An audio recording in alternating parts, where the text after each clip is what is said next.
And here we go. Wednesday, November 10th, 2021. Ermanni and Edwards, the bottom line. Woodward Sports Network. Ryan Ermanni, Braylon Edwards, my friend. Good afternoon to you. Good afternoon. Good afternoon. I'm excited. It's a good night of sports last night. You saw the game with Michigan State, Kansas. We'll talk about that. You also saw Duke, Kentucky. You saw college football predictions in terms of rankings. You saw what they did with Michigan State.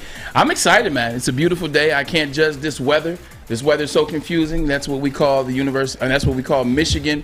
Confusing weather. Here it is, November. It was cold as I don't know what 3 weeks ago, and all of a sudden it wants to be 55. We'll take 60. It, won't we? We will take it, but man. Except for when you come into the studio, and the studio's blazing, and it's not that cold outside. But I'm doing well. Maz, how you doing over there, buddy? Good afternoon to you, Tom. I'm great, Mazawey. man. I'm loving this fall weather. Dig it. Fall's later than usual, obviously. The seasons have moved on us. I'll take it. Just keep bringing this beautiful weather in. I will tell you, driving home yesterday at like 4:45. Yeah, that sucks. It was like pitch black out. I don't understand penalty on the daylight savings time. Yeah. Of course, I don't. The whole dark at 4:45 thing. Never understood it. Well, technically, it would be 5:45. You know, last week, which is closer to 6, and hence the daylight savings time is dumb. Hence. Once it turns to daylight savings, or the fallback, whatever. Just it is. lock it in. Right. That's it. Sorry, man, we're not going to do that. Hold on. Would you lock it in? And this may be a dumb question. I don't think there is a such thing as a dumb question, but sometimes maybe there is a such thing as a dumb question. Is it the fall back you don't like or the spring forward? I hate the spring forward. Which setting is the one you like? I want daylight savings all year round. That's what I want. So you like fall back? Yes. And I would have never changed. Yeah, I would have never changed what we were on now. Correct. Okay. Once it's summer and we're ahead of the curve, it's daylight savings. Gets late, gets dark here at 9:30 at night. And, of course, it goes down after that. Each day is shorter. I agree. But leave that clock alone. Like right now, it should be an hour later. That should be an hour into our show. I agree with you as well. You know, it's just leave it. It messes up golf for individuals that live in the Midwest. There you go. Hey, if you're watching on YouTube, if you're watching on Twitter, thank you so much for doing so. We certainly appreciate that. Tell a friend about us. If you're listening anywhere you find a podcast, that's great too. Spotify. And, of course, on the radio from 6 to 8:30 p.m., 93.5 The Roar, 99.1 FM, and 94.7 HD2 FM. We certainly appreciate that as well. Going to get right into it now. Big night, Braylon, as you mentioned. Big night in sports for a Tuesday, right? I mean, the Red Wings take on the 9-1 Edmonton Oilers and win the game 4-2. A tremendous effort from the Detroit Red Wings. The Joe, I almost said the Joe. LCA was rocking, and it's just kind of a reminder of how great things can be in Hockey Town. Definitely excited to see the Red Wings having this level of success. More so, you're happy just to see the young guys. You see Dylan Larkin got another goal last night. Great goal. Morris Sider, who got his first goal in Buffalo, and our man Alex was there, got another goal last night. So it's good to just see the young players playing at a high level. Tyler Bertuzzi had 4 shots on goal, so he's getting his shots off. It's fun to watch. They're scoring at a high rate.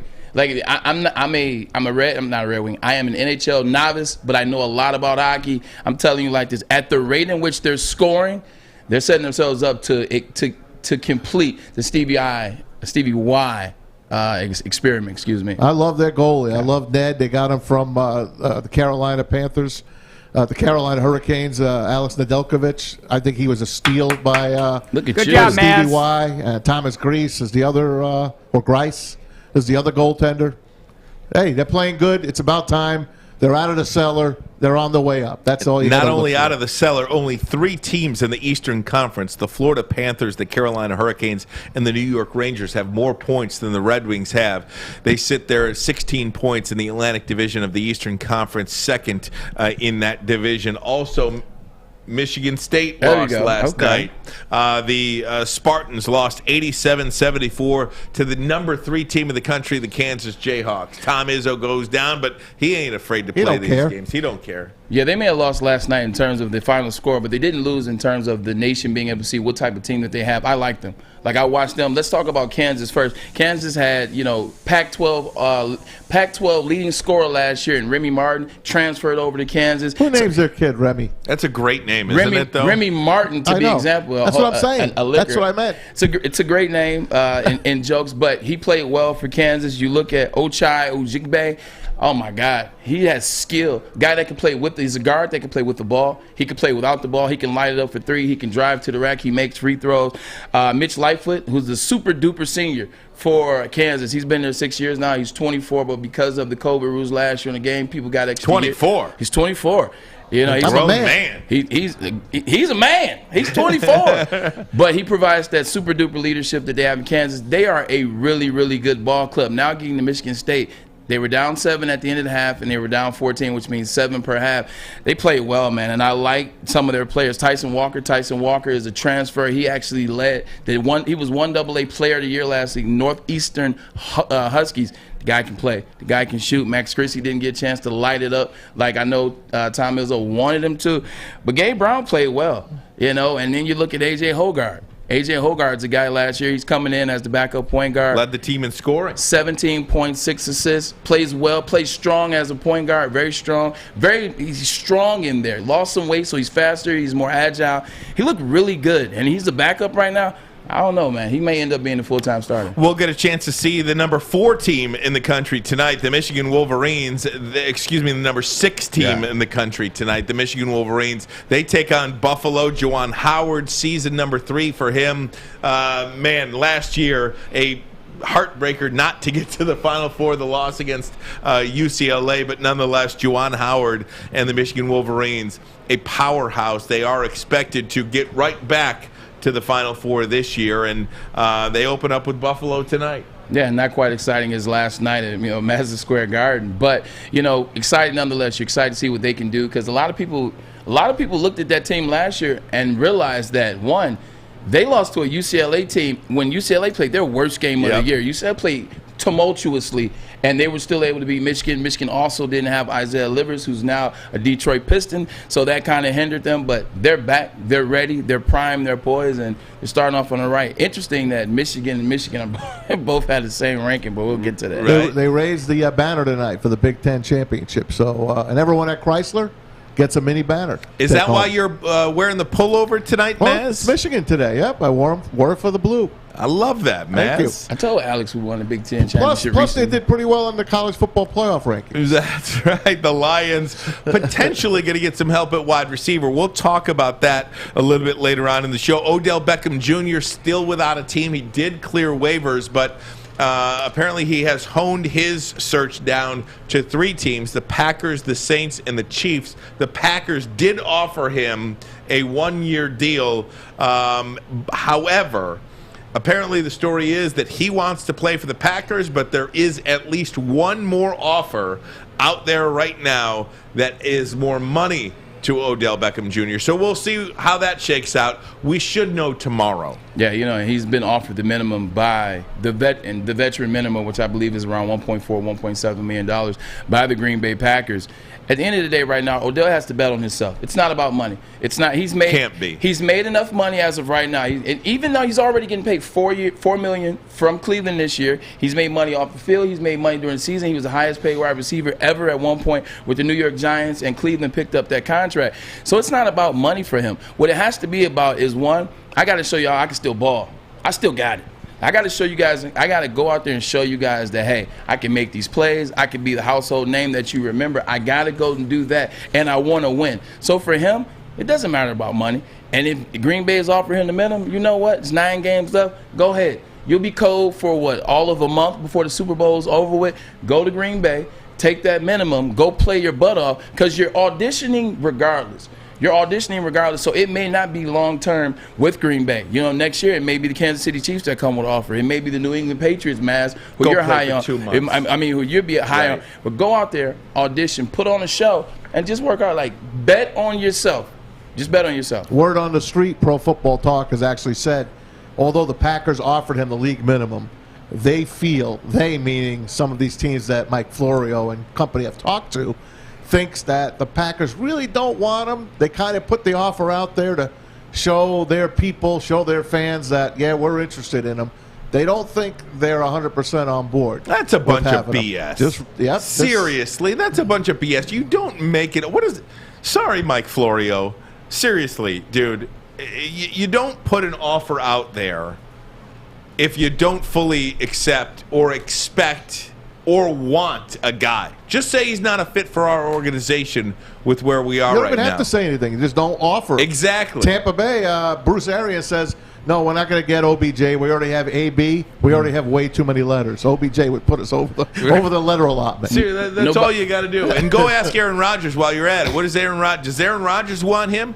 Maybe Aaron Rodgers doesn't want him. Oh, no, he wants him. Exactly. But I'm just saying, if Aaron Rodgers wants him, then you go get him. It's done. If I'm the Green Bay Packers, I'm not worried at this point what Aaron Rodgers particularly wants or does not want. I don't care. I just want him to go out there and play football. You don't think that. I mean, they're still trying to win a world championship. I get that, but they've done everything that he's asked them to do, and he's still out there running the show like it's his. If they want him, they would offer him, and guess what they did? What they did was they tried to lowball him and see what happens in place of the lowballingness. Like, all right, well, and now we don't want him that bad. Nobody offers anybody some money if they don't want that individual. How I feel They're just trying to lowball him. And then if something gets back, then, you may have a conversation. If nobody wants him, then they can get him at that cheap price. But they want him, and Aaron Rodgers wants him as well. The dark horse is the New England Patriots. I think that's a great fit for him. I really do. The Patriot way, Bill Belichick, hell of a defense, rookie quarterback, going to be a number one option most likely. I think that is a hell of an option. I think both happen. OBJ. Yeah. All three of us picked the team. And those are the teams that he's talking about. We did. I think both happen. I think Green Bay during this season through the playoff run, and I think when his contract is up, I think he signs a long-term deal with the Patriots. I think both happen. He's going to end up playing for both of them. Yeah. That's a great point. Also, big story of the day, and this is where we're going to go next. College football playoff rankings are out. Georgia, Bama, Oregon, Ohio State, Cincinnati, Michigan at 6, then Michigan State at 7. Oklahoma stayed pat at number 8. How does Michigan get ranked in front of Michigan State? Braylon is going to help us with that. We'll do it next. But first, want to tell you about the Turkey Games, ladies and gentlemen. Woodward Sports giving you a chance to sit front row on Thanksgiving Day. All you have to do is survive our squid Turkey Games, I mean. Listen every day. Morning Woodward Show at 9, Big D Energy at noon, and the bottom line at 3 o'clock for your chance to qualify. The winner of the Turkey Games will get 2 tickets to Thanksgiving Day plus a turkey. So if you think you can master our turkey challenges, watch, listen, and win. So in the 3 o'clock hour today, we will say the word rankings. We will say the word rankings. You get to the YouTube chat. We've been saying rankings a lot. Exactly. You sure you want to go with rankings? Yes, because by then we'll be done by talking about the rankings. Say less. So 3 o'clock hour, one of us says the word rankings, and you go to the YouTube chat. The first person that types in rankings in the chat, you will qualify for today's chance to win. November 8th through the 22nd. Those will be the qualifiers, and then we'll give a winner away. We'll make the winner on 11/23. That is just 13 days from today. So there you go, gang. Almost. All right. College football playoff rankings. We'll do it next. Ermanni and Edwards. Woodward Sports Network, the bottom line. Fellas, football season is here. It's time to make your grooming experience easy like Sunday morning. Get to Lady Jane's Haircuts for Men. Walk in, relax, watch your favorite team play, and before you know it, your hair will be game ready. Get to Lady Jane's, open 10 to 8, 7 days a week. Walk in anytime. It's wicked awesome. Make sure you download the Woodward Sports app in the App Store and the Google Play Store today. Take Woodward Sports with you wherever you go and listen live on your phone or mobile device. Hey, everybody, it's Maz from MyBookie.ag, our studio sponsors, and the place I put my sports betting in, even horse racing. They did it for me on Saturday. I hit the trifecta in the Breeders' Cup Classic. And then today, you know what I did? I took some of my winnings, and I put it on the Packers to win the Super Bowl at plus 1,100. That's right. I'm putting my money where my mouth is, and I'm doing it at MyBookie.ag. Use that promo code Woodward. If you're a first-timer, use that promo code Woodward. They'll double your first deposit all the way up to $1,000. So if you put $1,000 in, they're giving you $1,000, and that you can do whatever you want with it. Don't forget, promo code Woodward and mybookie.ag. Bet anything, anytime, anywhere with MyBookie. If you got a gambling problem, go to the Michigan Gambling Hotline at 1-800-270-7117. Let's welcome in Gary Barta, who is the chair of the College Football Playoff Selection Committee. Gary, we're arguing about it. I don't understand it. Michigan State, game was only a week ago. You have Michigan State number 3. Why did Michigan move ahead of them despite losing to them just a week ago? Well, the arguments were going on in the room, just like I'm listening to you guys go back and forth. A week ago, it was discussed that Michigan might be the more complete team, offensively, defensively, every statistic. Michigan's ahead of Michigan State, but the committee certainly gave Michigan the nod. They were undefeated. They beat Michigan head-to-head. What's different a week later? Michigan won. Michigan State lost. The discussion in the room went back and forth, very similar to what you're doing now, but at the end of the day, we felt as a committee that Michigan was a better team and to be ranked ahead of Michigan State this week. Stay tuned. We get to watch again next week. That's true, and that was what I wanted to point out. It doesn't take many votes to change the order here. So how close was that voting when you got down to that 6 and 7 spot? How close was it? There's no tally that's shown across the room. I can just tell you that the debate on this topic lasted a long time. This pairing alone probably took up about a half hour or maybe even longer. And that was Gary Barta, college football playoff chair, on with Reese Davis and ESPN, the college football playoff top 25 show last night. Reese is my guy. I love Reese. He's so good. Again, Georgia 1, Alabama 2, Oregon jumped up to number 3, and Ohio State number 4. Cincy moved up to 5. Michigan at 6, Michigan State at 7, and at 8 is Oklahoma. They had the bye week. They stood pat. Braylon Edwards. There you go. Gary Barta says we talked about it in the room for about 30 minutes, this specific pairing. What do you do at 6 and what do you do at 7? How do you put Michigan in front of Michigan State in this case this week because of the head-to-head Michigan State beat Michigan? With the exception of Cincinnati and Notre Dame, the rankings don't matter where they place it. So I'm a Michigan alum, but I'm biased when I do my information. I don't really care that Michigan's ranked ahead of Michigan State. Michigan State shouldn't care that they're ranked behind Michigan. You know why? It's because they have to play each other. They have to see each other. They have to play Ohio State as well. They have to play things out. So I wouldn't put too much stock in it. Now, this is the reason why Michigan, and I said this yesterday, I said Michigan will go ahead of Michigan State. The College Football Committee, they did not rank, they hadn't done any rankings when Ohio State and Oregon played. And then when Oregon beat Ohio State and then Oregon lost. So people are wondering why didn't they do it with Oregon? Because the College Football Committee wasn't ranking back then, they're ranking now. They had a chance to observe the whole season. What they've seen is we put Michigan State above Michigan. Although they still wanted, if you pay attention to Barta, he was saying that they, even with the loss, still wanted to rank Michigan above Michigan State based off what they saw on the field. They saw a better team overall than Michigan State. They saw some sketchy calls, in that game. With that being said, they put Michigan State third. The following week, less than 7 days after they put them third, Ryan, they lost to Purdue, a team that was unranked. And I don't want to hear all the Michigans about, well, that's where, top 5 teams go to lose. I don't want to hear that BS. It's later in the season now. You know who you are as a team. You know what you're supposed to do. You know who the teams are going to be that you're playing moving forward. You're week 10. You can't lose at Purdue and then expect to still be ranked ahead of Michigan. Michigan has one loss, and it's to Michigan State. And at the time they lost to Michigan State was 8.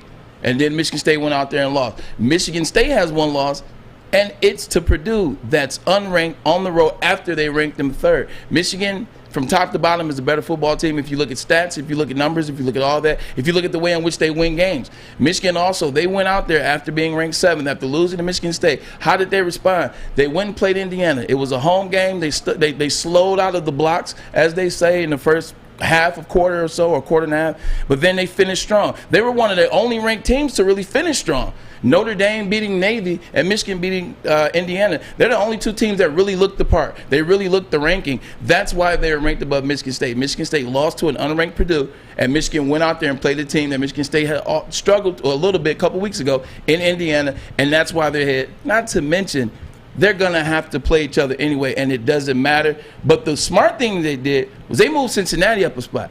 They moved Cincinnati. They must have heard us talking, especially Maz.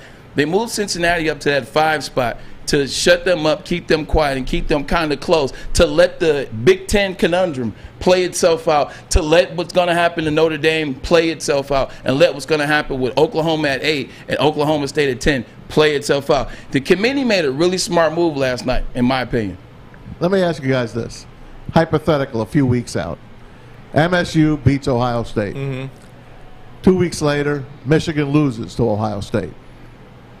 What Big Ten team is going to get into Final Four? Michigan State, without question. They still have to play. Let's say they lose to Wisconsin. Say that again. Well, then no Big Ten team's getting in. Okay. So Ohio State loses to MSU. Okay. They beat Michigan. Okay. Then MSU goes and craps the bed in the Big Ten championship game. No Big Ten team gets in then. A 2-loss Michigan State team, a 2-loss Ohio State team, a 2-loss Michigan team, ain't nobody getting in. There's just too much. So you're saying 1-loss Michigan State? No, he's saying 2-loss because they lost to Wisconsin I got or them Purdue. I got them losing in the final. I just threw it hypothetical out there. That's all. Because we've talked about maybe getting 2 Big Ten teams in. But there's a chance that none of them could get in if my scenario comes through. I still contend, I don't know, call me whatever name in the book you want. I contend to you that if Michigan wins out, even if that means no entry to Indianapolis for the college football or for the Big Ten championship, they're not keeping a 1-loss Michigan State.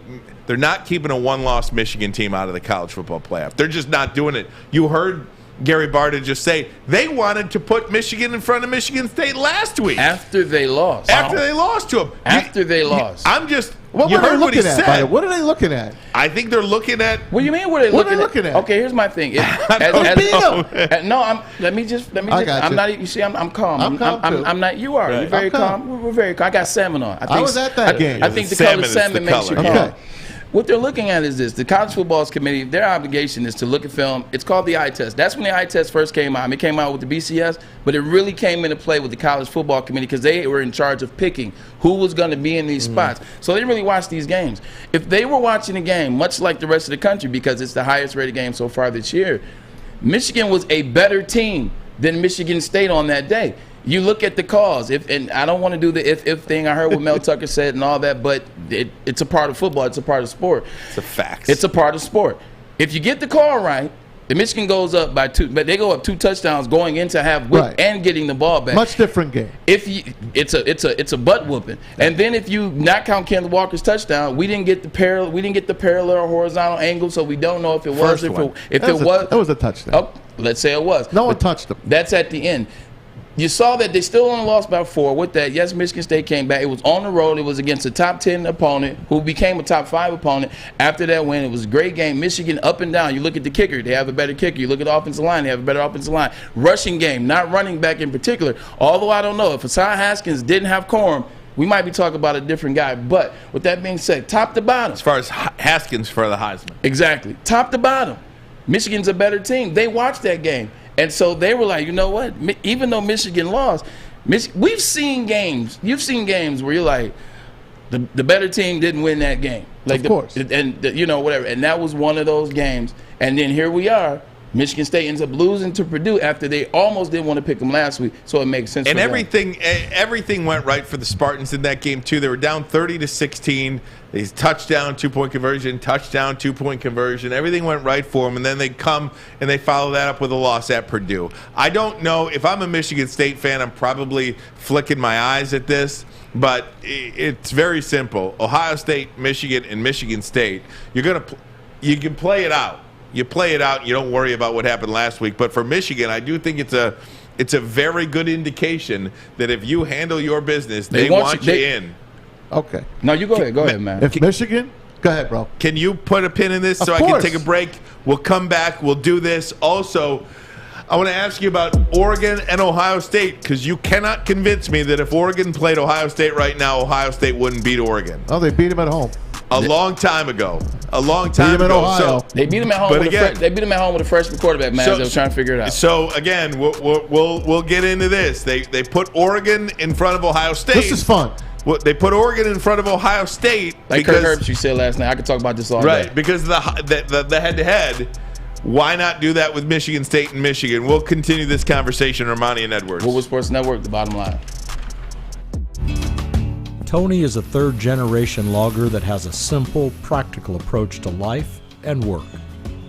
That's why his Coast DX342 knife is perfect for him. The stainless steel blade is rust-resistant and made for all-weather use.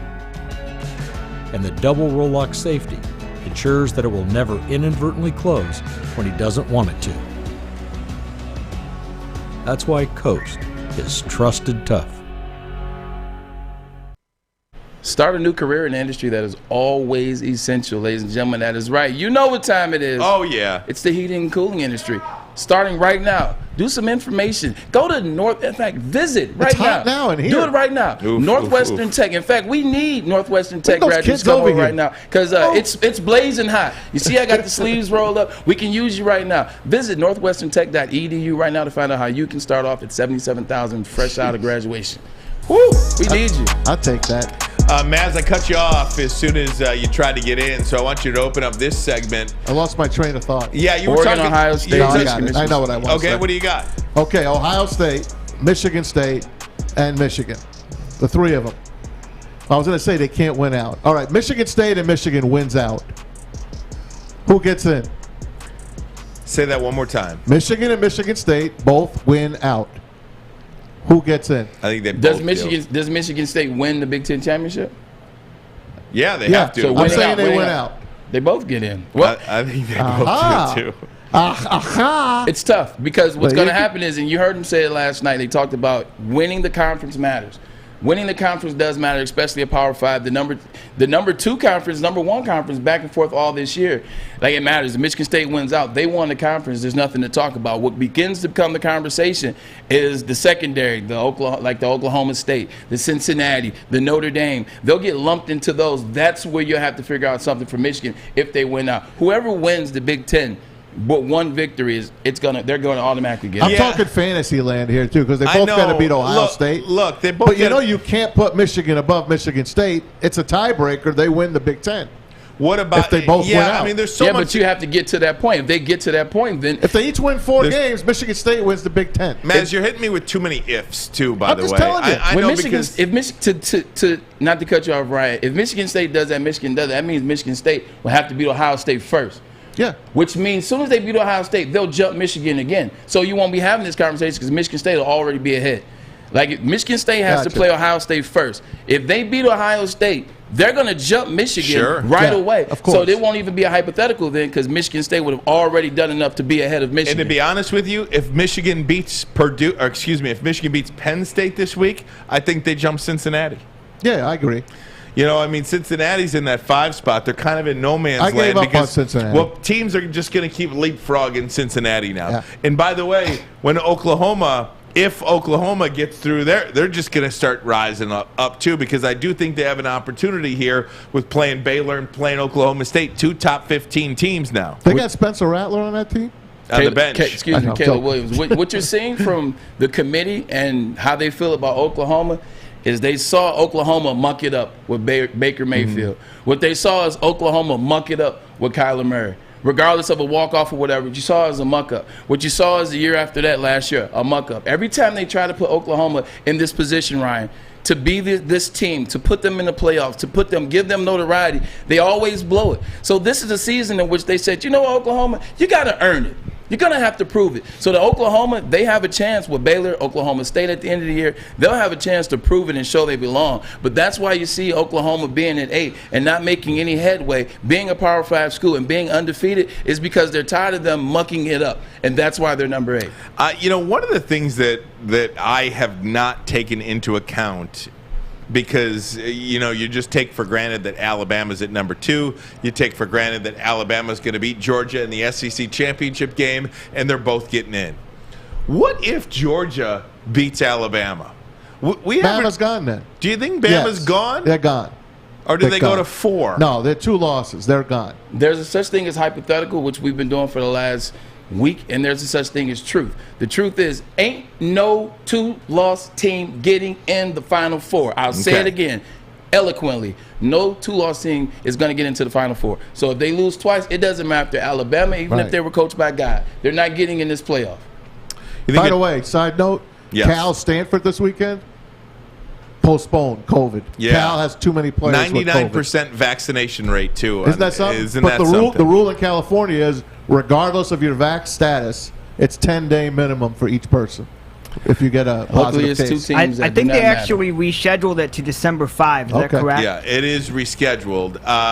But again, this committee has given Alabama every benefit of the doubt known to man. Yeah. I don't think it's unheard of if Texas A&M wins that. Now, Texas A&M sitting there at 11. If you're Alabama and you lose to two top 10 teams, and number 1 and number, let's say, 8, I'm not saying that they – I don't think they would put an unbeaten Cincinnati team in front of a 2-loss Alabama team where their 2 losses are to number 1 Georgia and to a number – when it's all said and done, the Aggies will be a top 10 team. They'll beat Ole Miss this weekend. They'll beat their Providence, their throw-in game, and then they'll probably beat LSU maybe. You can't have 2 losses and get in. It does not matter what happens. Even Alabama, they wouldn't allow them to do that. Ohio State had 2 losses and won the Big Ten championship a couple years ago, and they didn't even sniff an idea of being in the playoffs. And Ohio State's one of those teams like Alabama where they really like. You can't lose 2 teams and not win if you win, then it's a different conversation. I still think no. But if you win, at least I could say, well, you did win arguably the toughest division. I mean, the toughest conference, and you had 2 losses. Oh, by the way, those 2 losses were against teams that are ranked in the top 10. You can make an argument for that. Okay, let me hit you with another if. What are all these ifs about? Let's go at least some stuff that's possible. Okay, we're talking college football, man. This is possible. College football is all ifs. This is possible.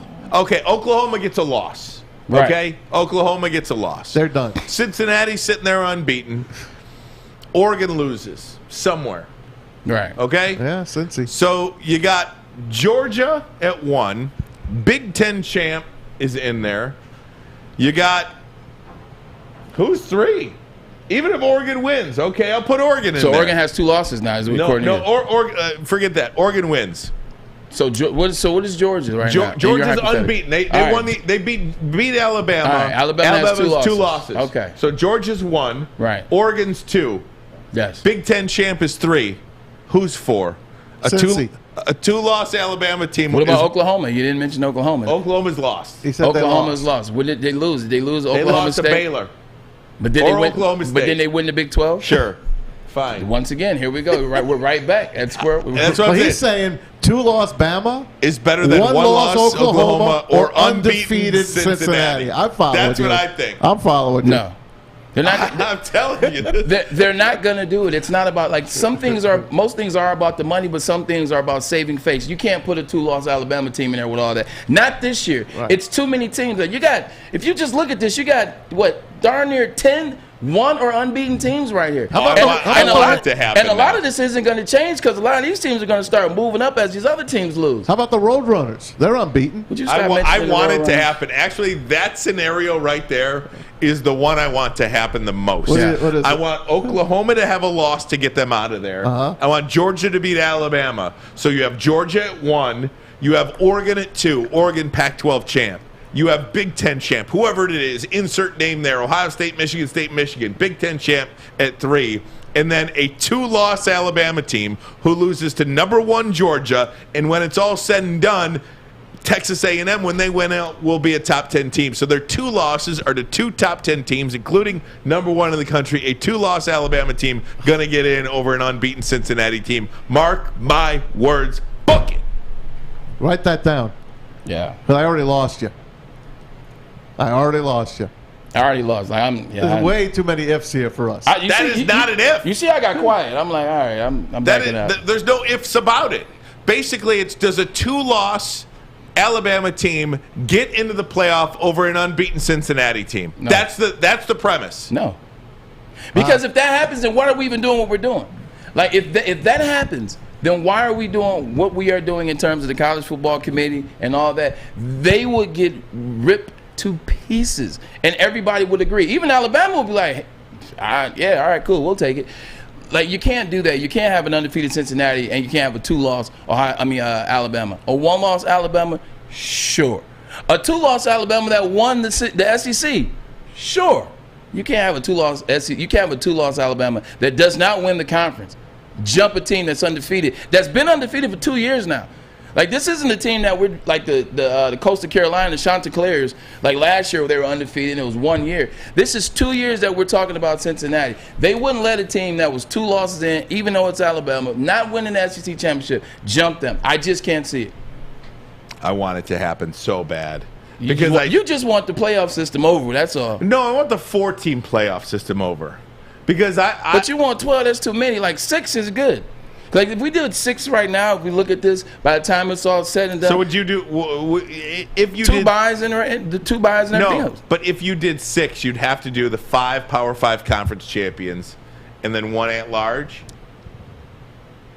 I think if you did 6, you'd just have to do that. Or it doesn't even have to be the at-large is one of like Cincinnati or something like that, because it could be a school like Alabama that had 1 loss and went and played Georgia again and won. It can be Ohio State with 1 loss, or Michigan with 1 loss. That can be the at-large bid.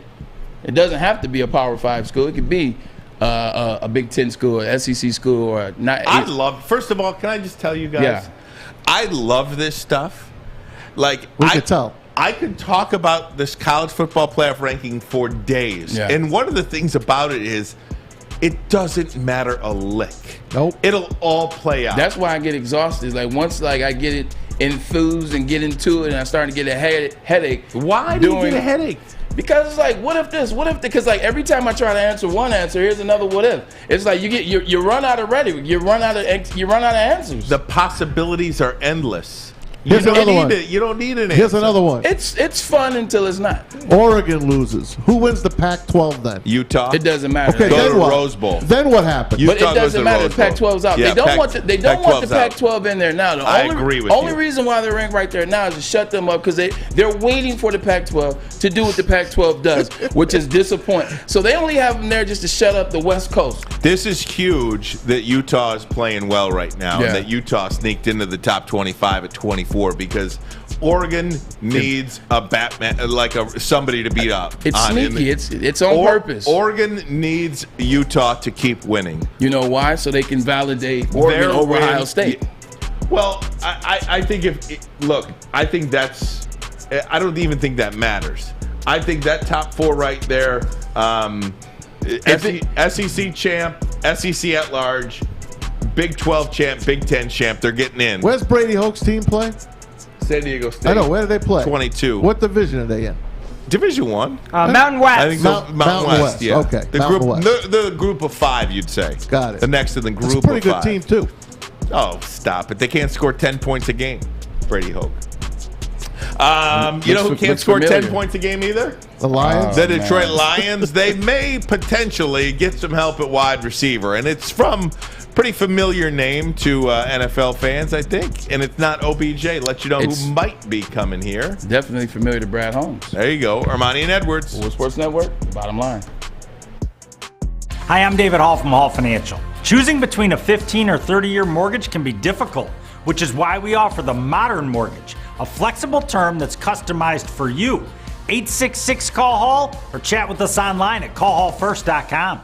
Make sure you download the Woodward Sports app in the App Store and the Google Play Store today. Take Woodward Sports with you wherever you go and listen live on your phone or mobile device.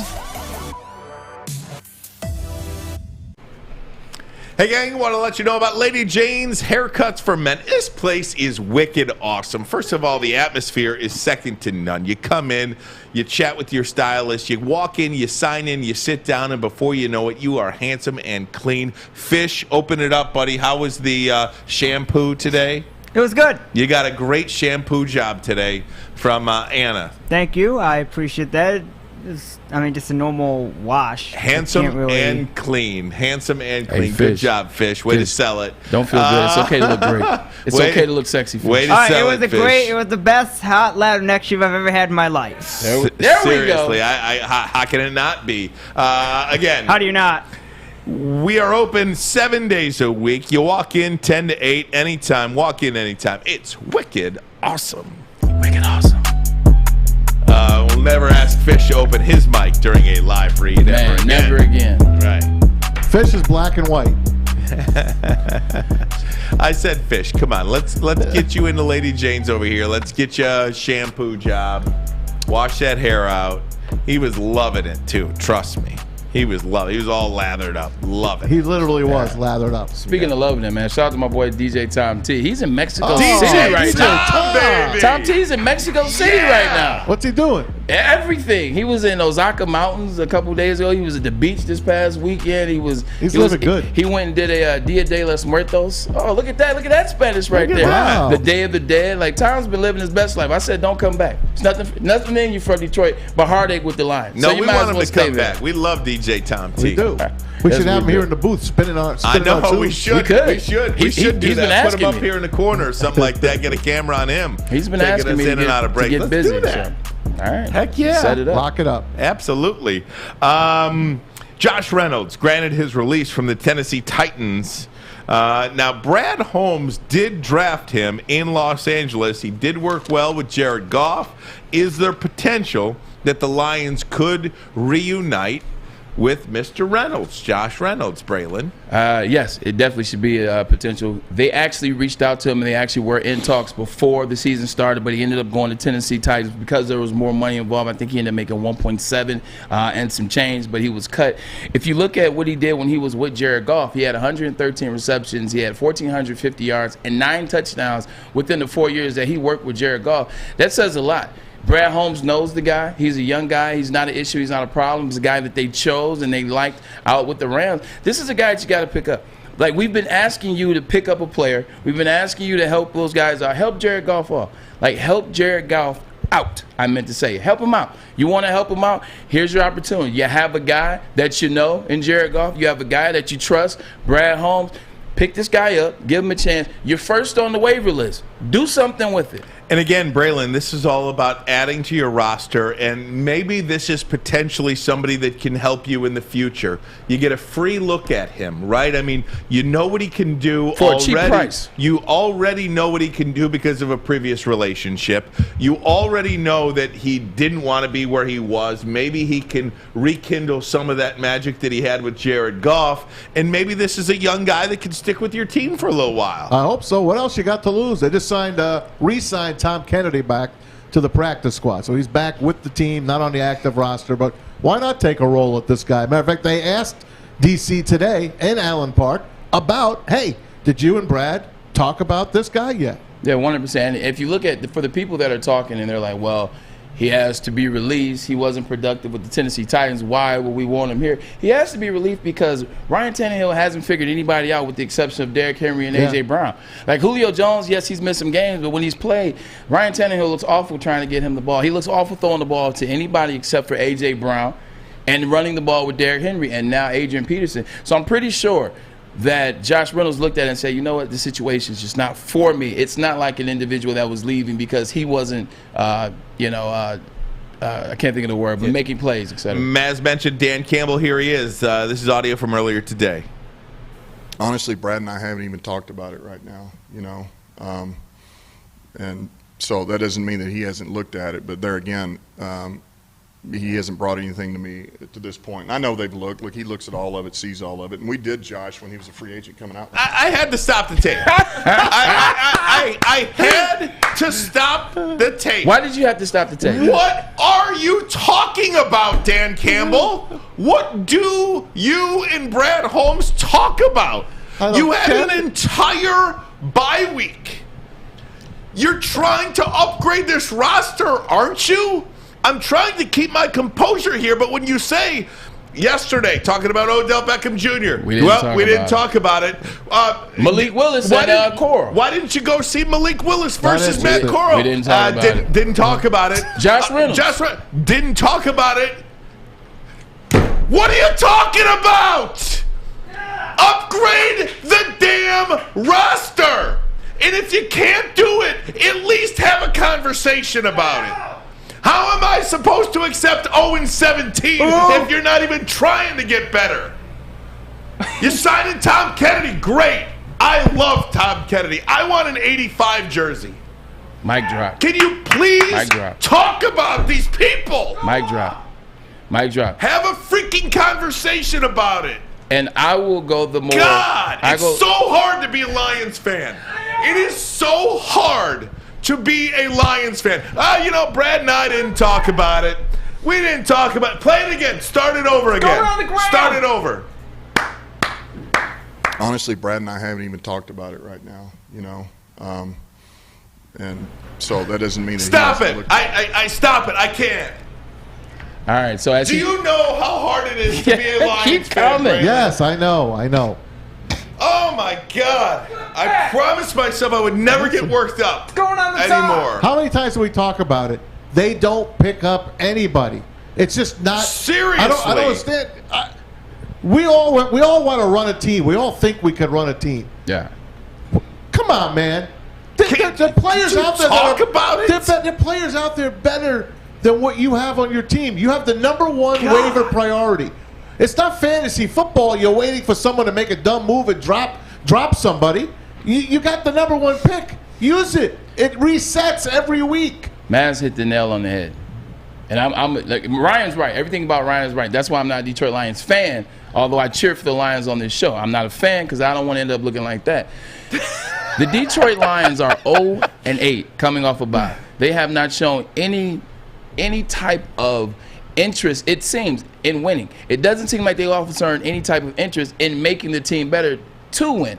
You see guys out there, and guys just come and go off the waiver wire. Guys just come on the waiver wire, they go off the waiver wire. Guys get released. Guys have the opportunity to be picked up by this team and help. They don't seem to get picked up. So what Ryan's frustration is, and I feel him, is you have a team that's 0-8, but it doesn't seem like you're trying to do the things to get better. It doesn't seem like you're trying to be 1-8. And then 2-8. It seems like you're content being 0-8 because you're placing a lot of stock in what you're going to do in the offseason. You're placing a lot of stock in free agency once February hits. You're placing a lot of stock in the April draft in 2022 and your 2 first rounders, your third and your 2 fourth. I mean your 2-1-2. Yes. 2-1-2. It seems like you're placing all the eggs in that basket when there are players that have become available that you can use on this team. Like, what are you waiting for? What trigger are you pulling for? What are you using as your criteria for your identity? What are you using for your criteria as your identity, your culture? Like, well, they have to have this. Because it seems like you're waiting for Cinderella. Braylon. It seems like you're waiting for a Sleeping Beauty because they ain't coming. Braylon.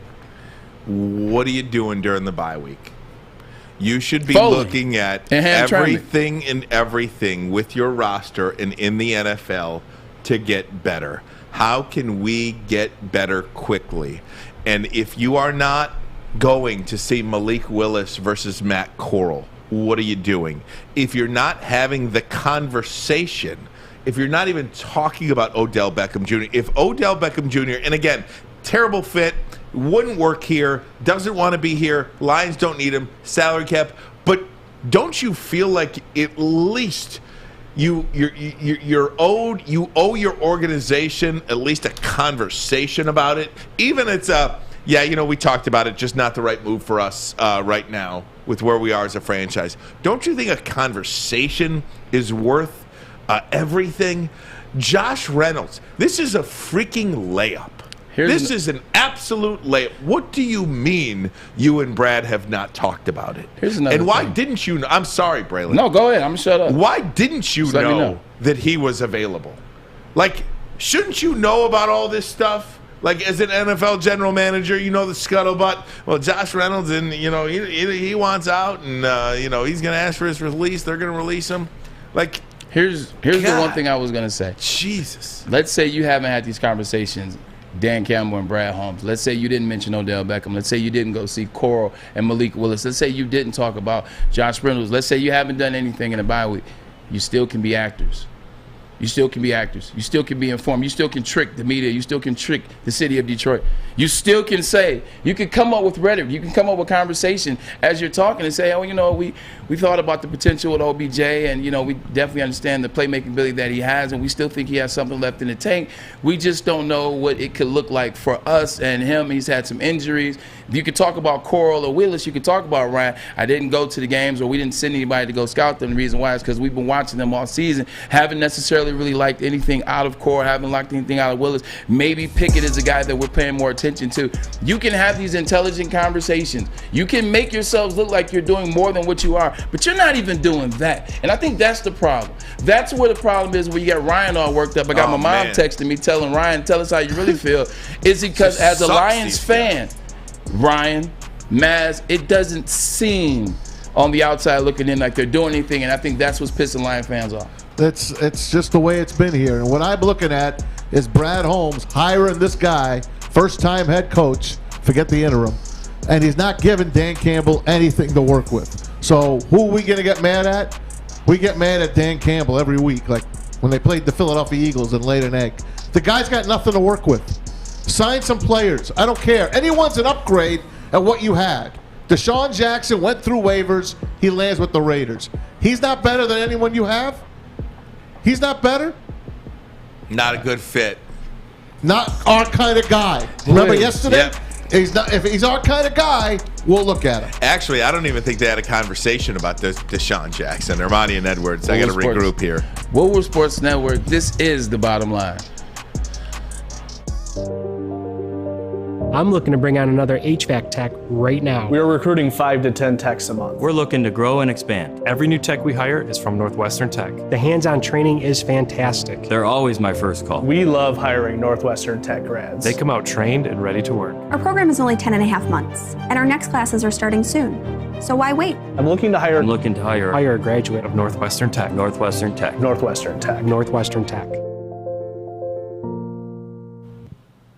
Hey, gang, it's Maz for the Folding Warehouse in Hamtramck. Go see our good friends, Noni and Chris Hutt. Tell them Maz from the Bottom Line sent you. They're going to love you, I promise. It's the home of the original football bowling game called Folding. Matter of fact, the Detroit Sports Media has a group outing there tonight. Maybe you can go on out there and support the Detroit Sports Media charity. Say hi to Jennifer Hammond, Darren McCarty for me while I'm out there. Host your corporate party, team building event, or just come in with your friends and family. 2 ways to play. $10 unlimited open play. You stay the whole time they're open, or a private lane reservation, $120 for 10 people for 2 hours. They got over 100 beers and their $2 mystery beer machine. Full multiple bars open as well, and you bring the food or have it delivered. Come get your fold on. Check it out at foldingwarehouse.com.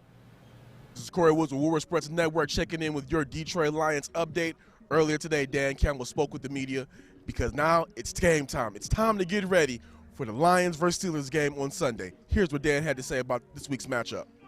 Nobody's done it like they have for as long as they have in a very similar system, and it's they built a culture, and they play relentless defense. They find a way to get turnovers, man. They have a bully mentality, and look, we got our hands full, but that's why you play the game.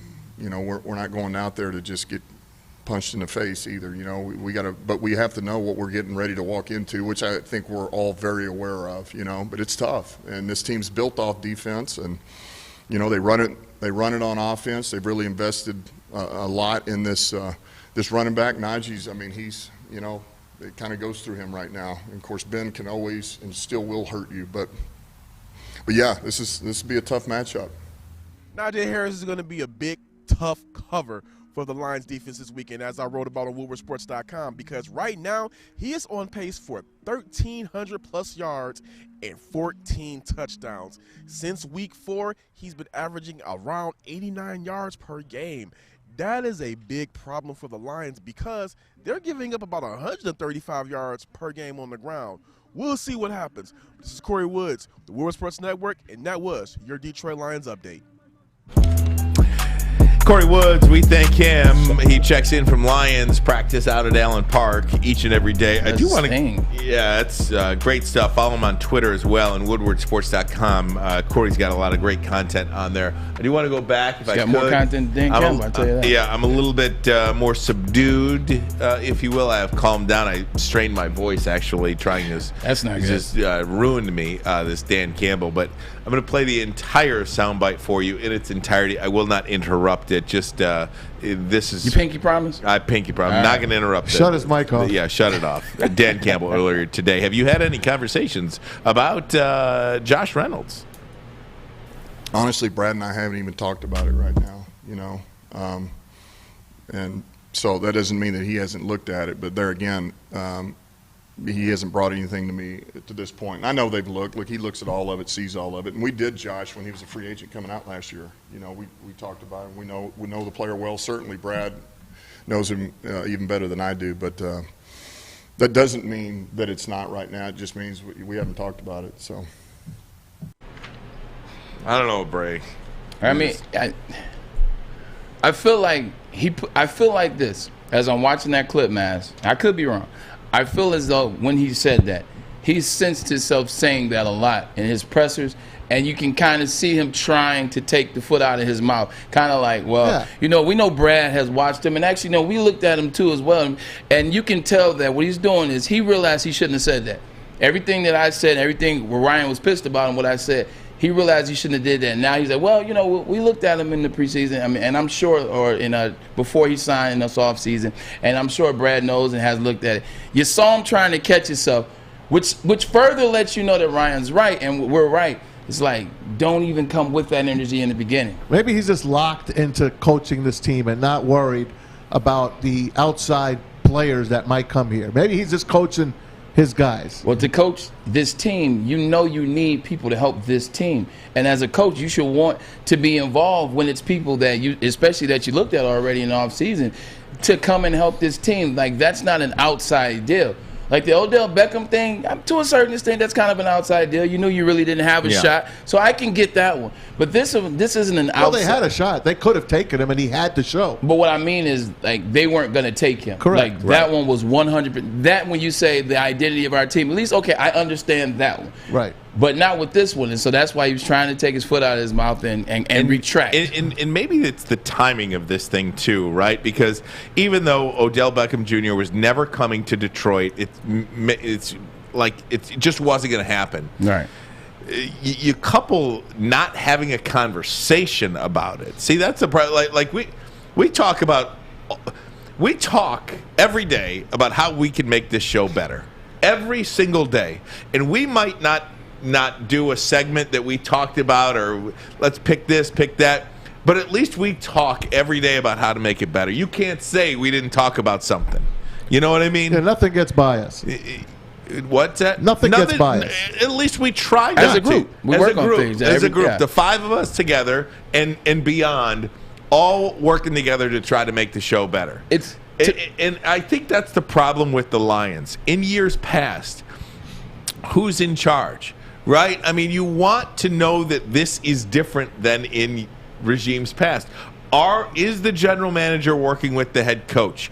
How does Brad Holmes work with Dan Campbell? How does Brad Holmes work with Chris Spielman? How does Chris Spielman work with Brad Holmes and Rod Wood and Dan Campbell?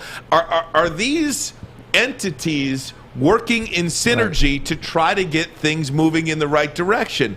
So when you couple the timing of no conversation regarding Odell Beckham Jr., regarding no conversation regarding whether or not to go see Matt Corral and Malik Willis, now not to have a conversation about Josh Reynolds, whatever he's doing behind closed doors, Brad Holmes, it just gives the impression that you're not working together as well. And these three things are a perfect storm of, man, it's tough to be a Lions fan. To me, here's a good analogy. Like, usually the NFL has 16 games. So let's just, for the sake of, since we're doing the if thing all day, let's if it was still like it was where it was 16 games. We would be in the second quarter, correct? The second quarter would have just ended. Third quarter start. I look at this analogy like a parent. Like a parent, when you have that first that first PTA meeting where you're doing bad in school, you're not turning in your homework, you're getting bad grades, your progress report is trash, and then your parent goes to PTA, and you're like, you get the bad result from the news, and then you go home and talk to your kid like, man, what are you doing?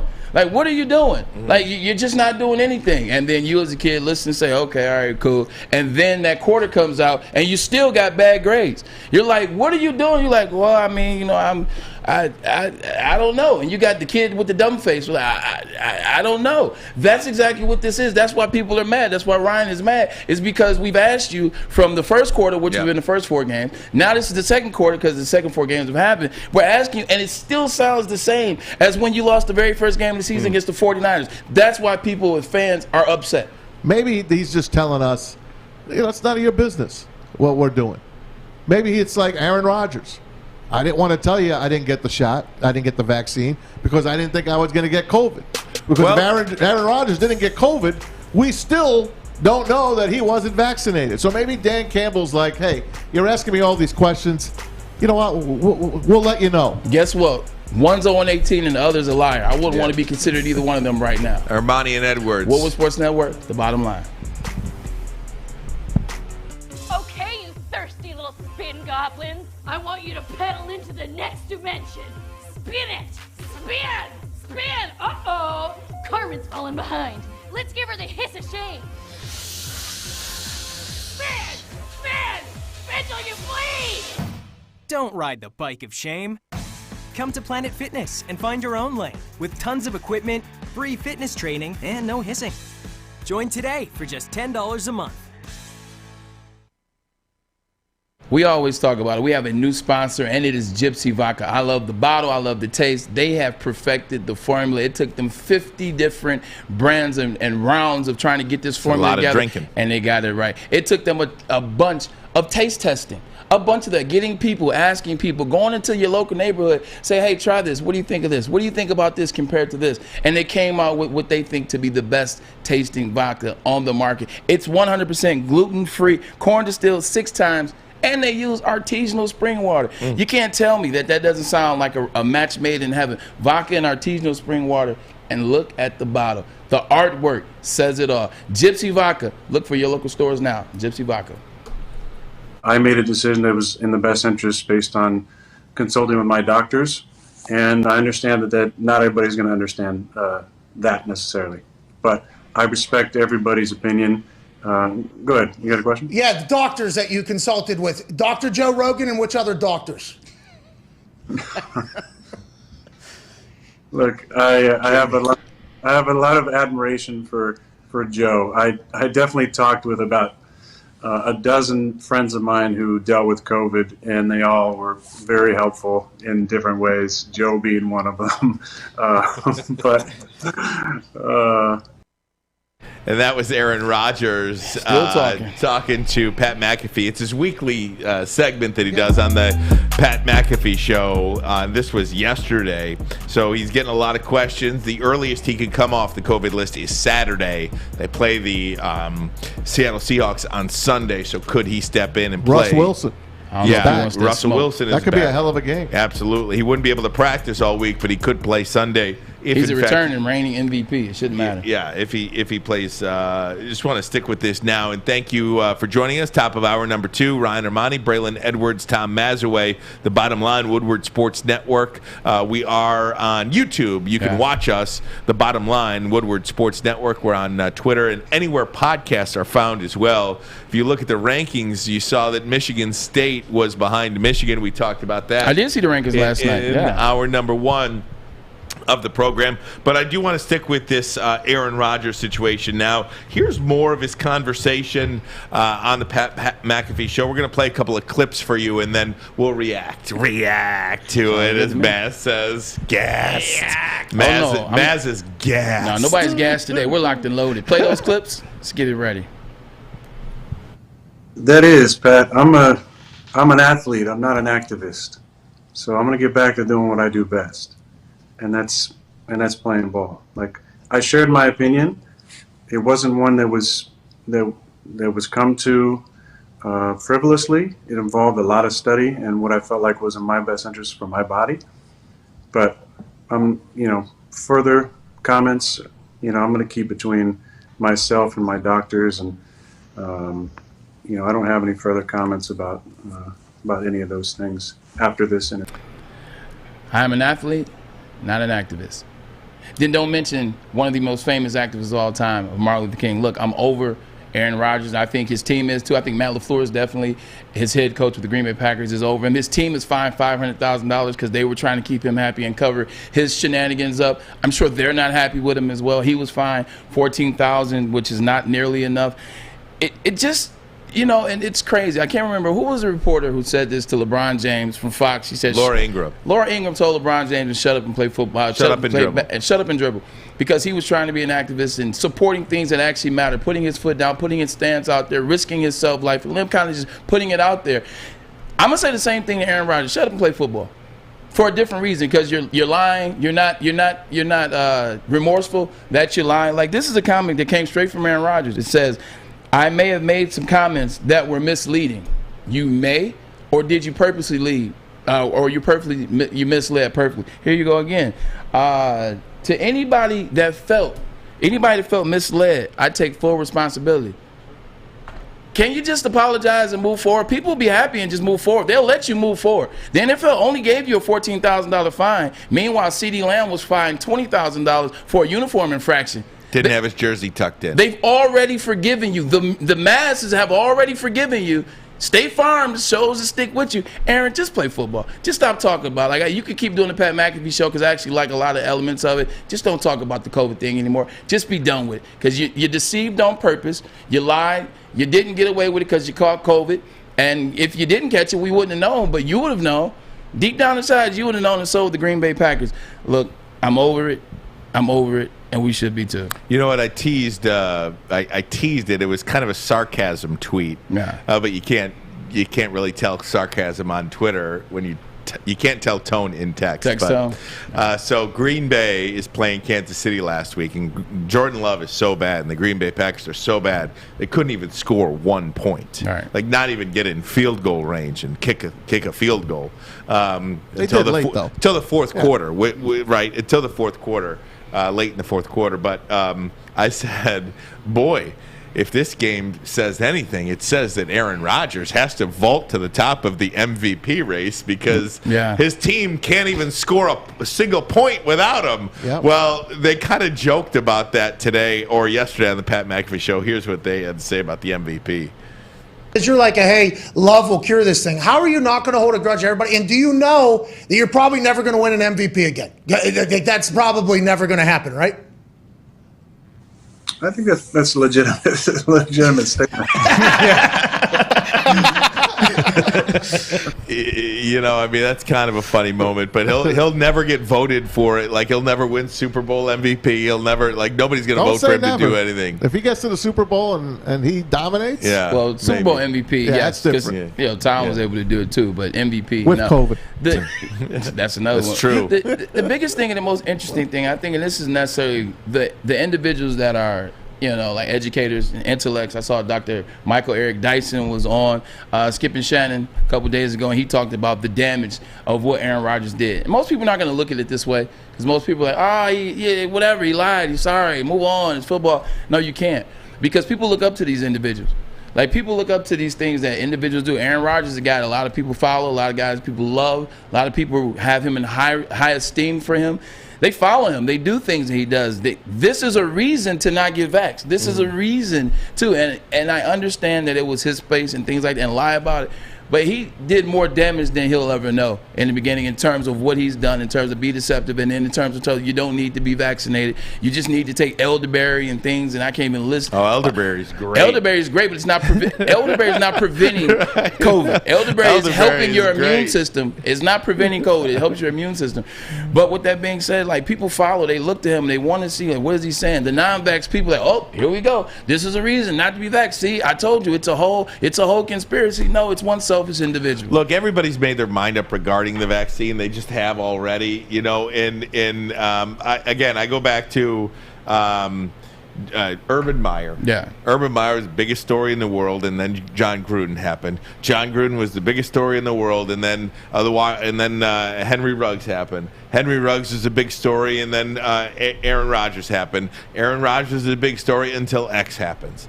And then we go back, and everybody's cheering Urban Meyer now in Jacksonville. They just beat the Buffalo Bills. We'll see how it plays out. Winning cures everything. I'm a firm believer in that. Winning cures everything. If Aaron Rodgers goes and leads the Green Bay Packers to the Super Bowl, I don't think anybody in Green Bay or Matt LaFleur or anybody is going to worry about whether the quarterback was vaxxed or not vaxxed. I think winning does cure everything, but here's the problem. They're already winning, which means they will be talking about this the whole year. Like, they're going to continue to talk about the story the whole year. I promise you that. I know you say it's like week to week. No, not with this one. They're going to talk about it at some level. Like, it may not be as high. It may be, later on. If they start to lose. Later on down the list. I think.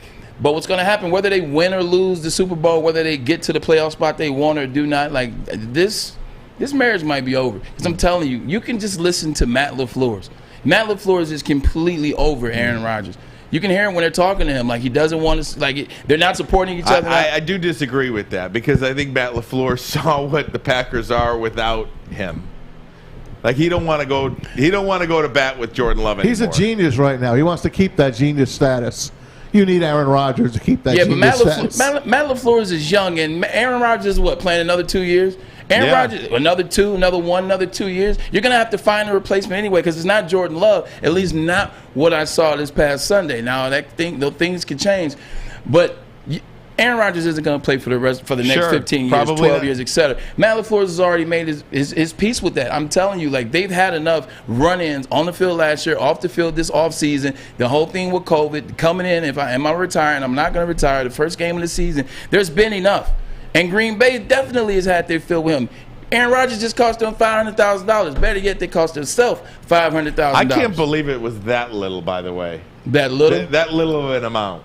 I mean, I'm surprised it wasn't like $10 million. $300K, by the way. Yeah. $300K. In the new COVID rules, if we could put them up, by the way, this is an addendum to the COVID rules. So the NFL reiterated that the Rodgers rule: individuals who are not fully vaccinated must wear a mask at all times indoors. This includes while giving media interviews or participating in media briefings conducted indoors, either at the club facility or at the stadium on game day. So you'll probably say, I'm not talking inside then. You want to talk to me? Find me. Talk to me outside. Yeah. Here's another thing, too, and I'm going to just throw this up there in relation to what you said about Matt LaFleur wants to be a genius, was a stay a genius, wants to keep Aaron Rodgers. He has 2 years. He wants those 2 years. What has Aaron Rodgers done outside of regular season stats? Like regular season stats. Yeah, he won MVP last year. Congratulations. What does he do in the playoffs? He's only got one Super Bowl. And when was that? 11 years ago. 10 years ago. Yeah, 11 years ago. 11 years ago. Look, you're arguing.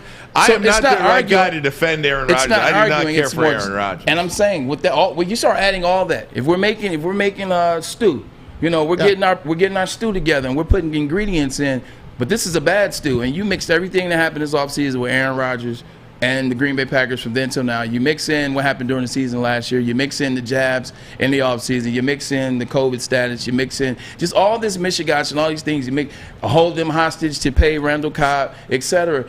And I'm looking like we didn't win the Super Bowl last year, although he won MVP. We didn't win the Super Bowl the year before that, or the year before that, or the year before that, or the year before that. What we do is we go to NFC Championship, and he plays his worst brand of football every time they get to the NFC Championship. You could say that about any player on any roster that's a distraction. You could say that about Dalvin Cook. I mean, Dalvin Cook got himself in a little bit of trouble. He is denying it, but you don't think the Minnesota Vikings are going to be like, Dalvin Cook, he can really help us on Sunday, so we're going to keep Dalvin Cook. Dalvin Cook was drafted in 2017, not 2005. I'm just saying, Matt LaFleur. Well, then make a more comparable statement then. Not Dalvin Cook. He's 4 years in the league. If Henry Ruggs could play on Sunday for the Raiders, if he was available to play for the Raiders on Sunday, I think they would have him dress and play on Sunday for the Raiders. These teams, the good ones, only care about winning. Henry Ruggs isn't holding his team hostage. Who's holding anybody hostage? Aaron Rodgers didn't tell him if he was going to come back or not. They spent the whole season. Well, that's over with now, though. He came back. But it still happened. And now he's talking about he doesn't know if he's going to play next year. It's everything that he's doing against the franchise. So are you willing to throw this season away for the Green Bay? If you're Matt LaFleur, I'm not willing to throw the season away. I said moving forward after the season, Ryan. Right. I'm talking about after the season. Like I'm saying, after the season, they need to have a serious conversation. And I don't think that's what I'm saying. I'm not talking about doing. Hell no, I want him now. Oh yeah. Okay. I don't care what he said. I need him. I misunderstood what you said. Yeah. Okay, good. We're all Hell good. Yeah, I need him now. All right. I totally misunderstood what you said. I was like, what are you talking about? I thought you were saying like, get rid of him now. I'm like, for Jordan Love? I was like, Henry Ruggs, what? They're gonna sign Mike White next year. You watch. Mike White's playing this Sunday, by the way. He is. Future Lions QB. That's the guy. That's Hey, me and Matt's guy. I did mention Dalvin Cook. Pretty serious situation involving Dalvin Cook. What happens with him now? We'll talk about the allegations. We'll do it next. Ermanni and Edwards. Woodward Sports Network, the bottom line.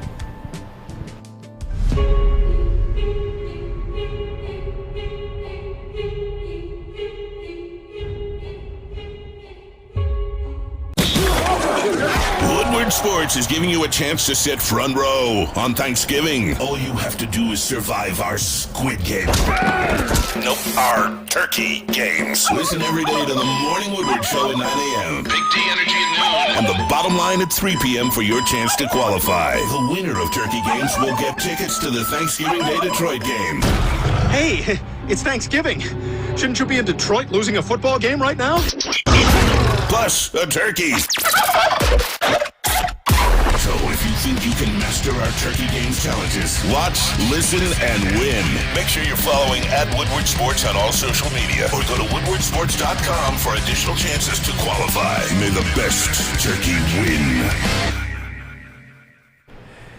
Hey gang, I want to tell you about Les Stanford Chevrolet Cadillac in Dearborn on Michigan Avenue. Want to buy a car? Don't worry about that chip shortage. They got you covered. Any make, any model on their pre-owned lot as well. And if you don't want to buy a car, how about selling them your car? You might be working from home. You can get through the next 3-6 months without that extra car in the family. You could walk out with thousands. You walk in today with thousands, you'll walk out. That's right. Les Stanford is your authorized lease return center as well. Doesn't matter if you own the car, if you lease the car, if you're coming up on the miles, you want to turn that car in, go ahead. You can do that at Les Stanford, your authorized lease return center. Hit them up online, lesstanford.com, lesstanford.com, or you can give them a call. 313-565-6000, 313-565-6000. Les Stanford Chevrolet, find new roads. Maz, we do have a winner in the turkey game contest. We do. One today, qualifier. Only one listener actually heard you guys say rankings. Said it twice, too. Yeah. Rankings is our word. Somebody was on it. Our turkey of the day, Jake Wegener from the Jake! YouTube. There we go. Jake the Steak Wegener, you have qualified for our turkey games. You're going to have a chance to go see the Lions and the Bears on Thanksgiving Day. Front row tickets. And then come and see us, of course, at the Tin Roof. We'll be there to open up the morning. But Thanksgiving Day Classic coming up, and Jake Wegener is on the list. We'll see if he can win it. We'll know on the 22nd.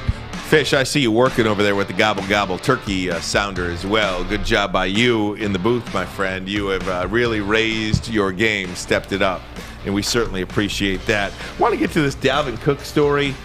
You really want to step your game up, you got to go across the street from being mad to the gas station, get his fountain drink. But, you know, I'm being picky right now. I should have done that yesterday when it was dark. And gummy worms, too, don't forget. So Dalvin Cook accused of assault by an ex-girlfriend. He says he was assaulted. This is the tweet from SportsCenter. Vikings running back Dalvin Cook allegedly abused a former girlfriend last year, according to a lawsuit filed on Tuesday. So the alleged incident happened a year ago. However, Cook's lawyer said his client was assaulted by the woman, and she tried to extort him. The woman's a sergeant in the U.S. Army, by the way. So you know she's full of it. Like, at the end of the day, let me tell you this. Whenever you use the term rape, sexual assault, whenever you use these terms, these are pretty serious accusations, and it gets individuals in trouble because the headlines never change. Whether it's true or not, the headlines never change. The big headline is this, and then the retraction or the follow-up is always something way down here that you have to look at in the back of the newspaper. So I don't know what happened. So I'm not saying that she's wrong or anything. I'm saying that these things do happen. I remember my senior year in high school, I remember hearing about running back in Michigan who I ended up playing with, B.J. Askew. I remember B.J. I know you know B.J. Yeah. Coleraine High School, Yeah. Cincinnati. So the Bucks, played for the Bucks. So B.J. Askew was beat up by his girlfriend at the time. And I actually know her from high school. I won't bring her name in. But B.J. was beat up. The cops were called. And when the cops were called, they had to take somebody to jail. And they took him to jail, even though he got beat up. And then it later came out. that she was the one that assaulted him and he didn't. He called the police. He got stepped out of the situation. That happened. You look at LaShawn McCoy, a much different situation. Somebody just completely lied. They lied on him. What happens in these situations is when they don't happen right away, when it says that happened last year and now the lawsuit is filed now, those are always red flags for me. Like, if you felt like you were sexually assaulted last year, why didn't you do it last year? Obviously maybe it could have taken you some time to work up the nerve, to work up the courage. Well, this one wasn't a sexual abuse. I mean, assault. Yeah, this one was an assault. Assault, same. Why not report it last year? So here's the sergeant's name is Gracelyn Trimble. She alleges that Vikings running back Dalvin Cook assaulted her and falsely imprisoned her. He claims she attacked him. Here's the pictures. If you're watching on YouTube or Twitter, there are photos associated with this that she filed as exhibits to her Dakota County civil lawsuit. She says she suffered a concussion, cuts, and bruises. Dalvin Cook put the text messages forward. Okay, so here's, and I've got a hard time. Look at that. You can let Alex read. Yeah, Alex, I know what I did. I can't read that. Yeah, and for the radio, I want to be able to. Let's read it. So Dalvin on the left says, "I know what I did can't be rewinded, but I just want you to know I'm sorry. I love you so much, despite you thinking I don't or never did, but I do. Whatever you need, I'm here for you. And if you want to go to the police, I'll respect that, and I'll take my punishment for what I did." She responds, "Dalvin, my face is so messed up, I probably won't even get to see my family for Thanksgiving." He writes back, "And I'm sorry for that, but the situation just got out of hand from the jump. Can you come back to me?" And then she responds back with another picture of her battered face. That's pretty damning evidence if you're Dalvin Cook. She put that text message forward, not him. Yeah, and that's the other way around. That's a pretty damning admission of guilt if you're Dalvin Cook. What he said is she took his garage door opener. She used it to get in his house without his knowledge, and she was waiting for him with a broomstick. And he goes on to say she assaulted me. That was his spin.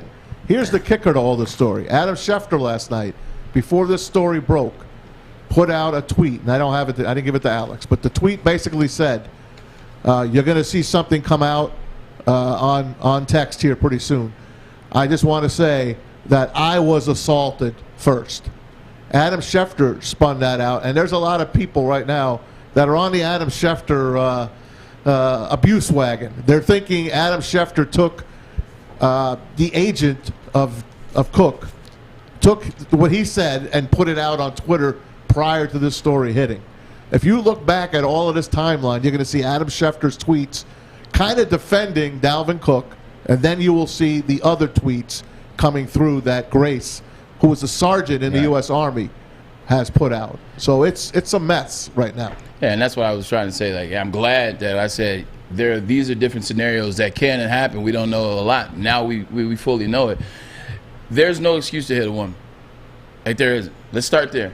Like, fellas, there's no excuse to hit a woman. Even if she's standing there with a broomstick, he's Dalvin Cook. She's like, last time I checked, Dalvin Cook was 6'2", 230 pounds. Like, I've been hit with a broomstick before, and trust me, it doesn't hurt.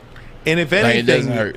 Braylon, if anything, you would think that as a professional football player, he could disarm her with the broom and walk out. But then there comes the problem. She's a sergeant in the Army. She probably knows a lot more than the average woman. So he probably maybe got a little nervous, but just leave. Yeah, that's not a good situation. And you never know what state individuals are in when these things happen, but just leave. Like, that's what I've always found to be the best case scenario. Like, if you're in a situation that, it can get to that level or it can take off, just leave the house. Like, just leave. Remove yourself. If you're the Minnesota Vikings, do you allow him to suit up for you this week? He's still practicing. He practiced today. That text message is pretty tough. You bet it is. We clearly see that, like, most franchises don't care. Like, availability is the best ability, right? Mm-hmm. He's available. Non-vax, though. Exactly. So they're going to treat it as such. They'll treat it as such. Now, once, people start coming down, or once the commissioner checks into it and once it gets deeper, then they'll have to abide by the rules. But they'll use them until they don't. But I'm telling you like this, that's tough because, like you said, Maz, that's pretty damning. It looks like what it is. It looks like what she says it is. She says he beat her up. You see the text message. He said, "I'm sorry for what I did. I can't rewind." Situation got out of hand. What situation gets out of hand for you make her face look like that? No, I'm just saying, like, he's admitting. I know. Yeah. I'm just. That's tough. Like if I'm the coach, if I'm the owner, like you might want to get ahead of this and make your franchise look good. You might want to get ahead of it and say, hey, you know what?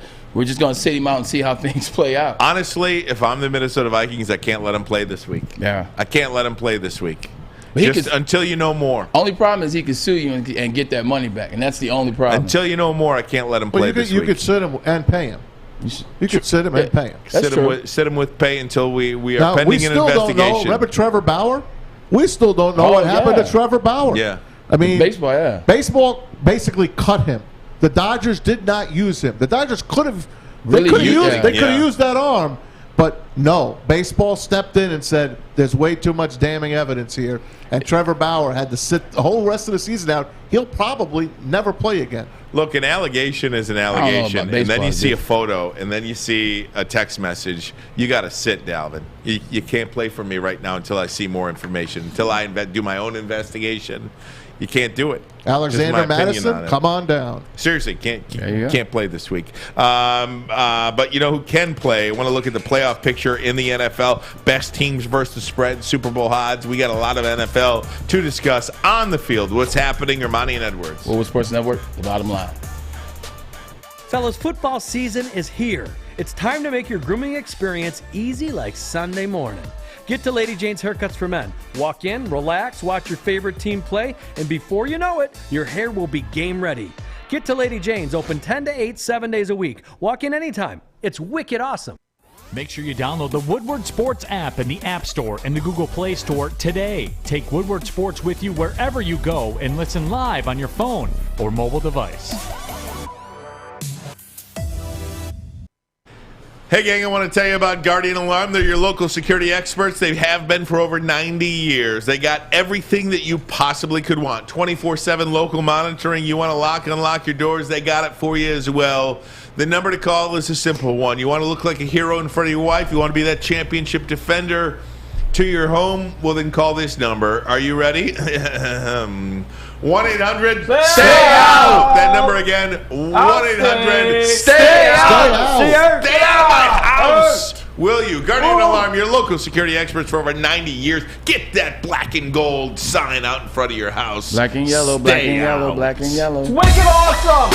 So, what we didn't talk about earlier when we talked about Kansas, Maz, Ryan, and Michigan State, we didn't mention the second game. The second game was played. It was Duke and Kentucky. Duke's number 9 in the country. Kentucky's 10. Coach Cade's farewell There was tour. college basketball last night? That's where I was going with. See, me and Maz are always on the same page.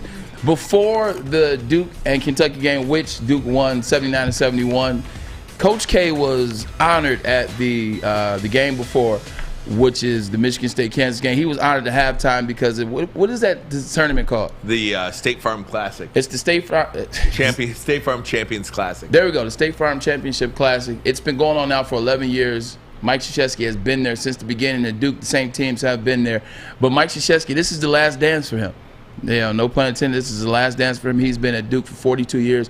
So they honored him for his last time being in a tournament, as well as 42 years of service to the Dookie Blue Devils, and he got a win last night. So shout out to Coach K. We appreciate all of you done, and we'll see how the year plays out for you. No doubt. Shout out to Coach K. We'll see. John Shire, a lot of teams are going younger with younger head coaches, man. John Shire's another one. Former player goes to Duke.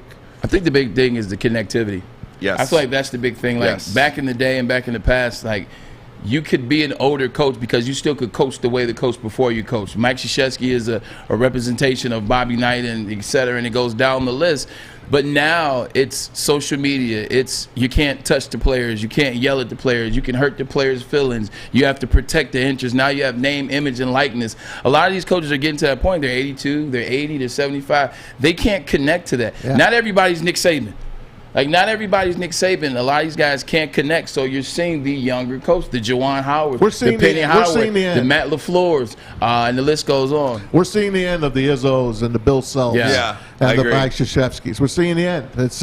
It's what it is. And last night to hear our man Jay Billis on the call with Dan Schulman. Always good to hear those guys. I texted you in the group chat. I said, 'cause I never paid attention to analysts. I was always more so watch the game. If an analyst does something great like Gus Johnson in Michigan State, you hear it, but I'm not looking for it. Last night I listened to the whole game. I was listening to them the whole time. Yeah. I would put my head down and just listen to Jay and listen. Knowledgeable. It was great. That was some great stuff that they did. It is good, but you see guys, Juwan Howard at Michigan, Penny Hardaway at Memphis, John Shire at Duke. We ought to catch a game, man. We ought to hit Ann Arbor one night. I would love to. All right, let's pick a night that you don't have to work the next morning. Yeah. Pick a night you don't have to work the next morning, and we'll head on out. I would love to.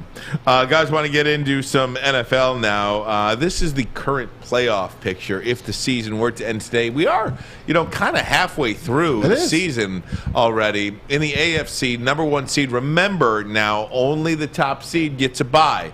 So in the AFC, Tennessee would get the bye. And then it would be number 2, Baltimore versus number 7, New England. Number 3, the Chargers against number 6, the Steelers. And then the 4-5 matchup would be the Buffalo Bills and the Las Vegas Raiders. On the on the NFC side, you'd have number 1 seed getting a bye, Arizona Cardinals. And then the 2-7 would be Green Bay. And how about those Atlanta Falcons? Give Atlanta a lot of credit. They lose Julio Jones. They lose Calvin Ridley. He has taken some time off, extended for some mental health reasons. Then the 3-6 would be Tampa Bay and New Orleans, which is a difficult matchup for Tampa Bay. 4-5 would be the matchup of the century, I think, in the first round of a playoff. Dallas and the Rams. I mean, wow. Any one of 5 teams in the NFC could win the Super Bowl. You tell me who's better of those 5 teams. I don't think you can do it. Cardinals. Packers. Cardinals. I say Cardinals. Cardinals. Rams.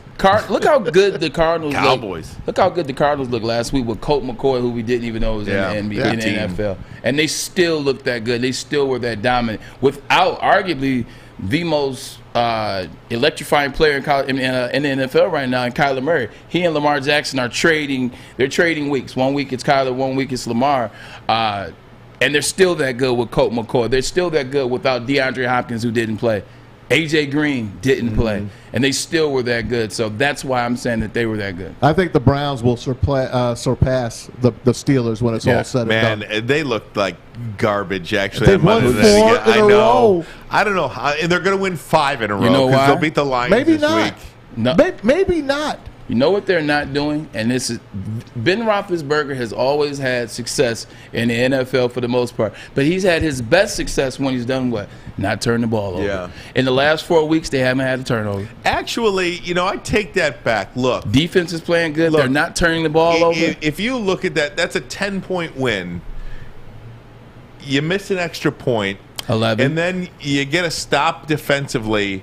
They punt, and your punter trying to fight for an extra yard to get from the 14 to the 15-yard line, puts the ball on the carpet, and the special teams takes it back. I mean, that game was a 10-point game. Pittsburgh should have won that game. Pittsburgh should have won that game by double digits. A missed extra point and then a punt, fumble, touchdown. I mean, come on. That's how Chicago got the momentum and got back in that game. They couldn't do anything offensively. The difference is, to Maz's point, when you think of the Pittsburgh Steelers, you think great defense and you think big offense. You think a running back that's going to be in the backfield that has the ability to rush for 100 or plus. They do. And you think about Big Ben throwing for somewhere between 4,800 yards to 5,000 with a plethora of wide receivers on the outside. You got your ABs, your San Antonio Holmes, and the list goes on. But they haven't had that. They're winning with basic football, not turning the ball over, strong defense. They're holding the ball. They're making first downs, and they're scoring enough points. That's how they're winning games. Taylor Decker's back on the practice field today. Look for him to get right back to left guard, and Penei Sewell going left tackle, and Penei going over to well, right who knows tackle. with Brad Holmes and Dan Campbell? They may play any position this year. But I'm telling you, they had the week off. The Lions get a week off. Pittsburgh played on Monday Night Football. They didn't look great. I don't think they're a very good team. I know they've won 4 in a row. It's the most in the NFL. If there's a game that the freaking Lions could win, it could be this week. Spread's only 8.5. I don't know. I wouldn't count them out this week. Well, and it kind of has been their MO a little bit this season too, right? If you go to through the Lions schedule, you get blown out essentially against the 49ers. I mean, minus a late surge, and then you play the Packers tough for a half. You play the Ravens tough, you lose double digits to the Bears. You play the Vikings tough, then you get blown out to the Bengals. You play the Rams tough, then you get blown out by the Eagles. So it's kind of like this seesaw battle here. So maybe they're due for a tough game at Pittsburgh. I have no faith in this organization. I have no faith in these players. I have no faith in this coach. I have no faith in this quarterback. I think they're going to lose by double digits, and then here we go. The Brad Holmes and Dan Campbell will have no further conversations about any other players to try to get the roster better. I think that I think your boy, how about to say Todd Gurley, Najee Harris. I think Najee Harris. He has not had his breakout game so far this year. He's had a couple games in which he scored a touchdown. He's had a couple games where he's right at like 90. He's right at like 101. He's right at 87. He hasn't had that game in which you're like, that's the guy I saw hurdle the guy in the national championship game. That's the guy I saw run the guy over. That's the guy they call Quadzilla. And we're comparing him to Saquon Barkley and A.J. Dillon. Well, guess what? Here's his opportunity. It's inside. Don't have to worry about grass. It's a faster turf than what they play on at Heinz Field. They're not turning the ball over. They're going to run the ball with Najee Harris to make it easier for Ben. Ben's not throwing the ball as much as he used to because they're running the ball and handing it off to help him out. I'm telling you, be ready for Najee Harris to go off. That's my prediction. Steelers, but because Najee Harris is going to easily go for about $150 or so. Nobody's really all that dominant in the Steelers division. I mean, no. Ravens are the best. The Ravens are the best team, but every they're time not you all pick that one, it's a dominant. loss. And they get the benefit of playing the NFC North division too. So I mean, that's essentially 3 wins that you can just give them. They barely beat the Lions. They barely beat the Vikings. So we'll see what happens the rest of the season. Well, there you go. They're going to beat the Lions right this week.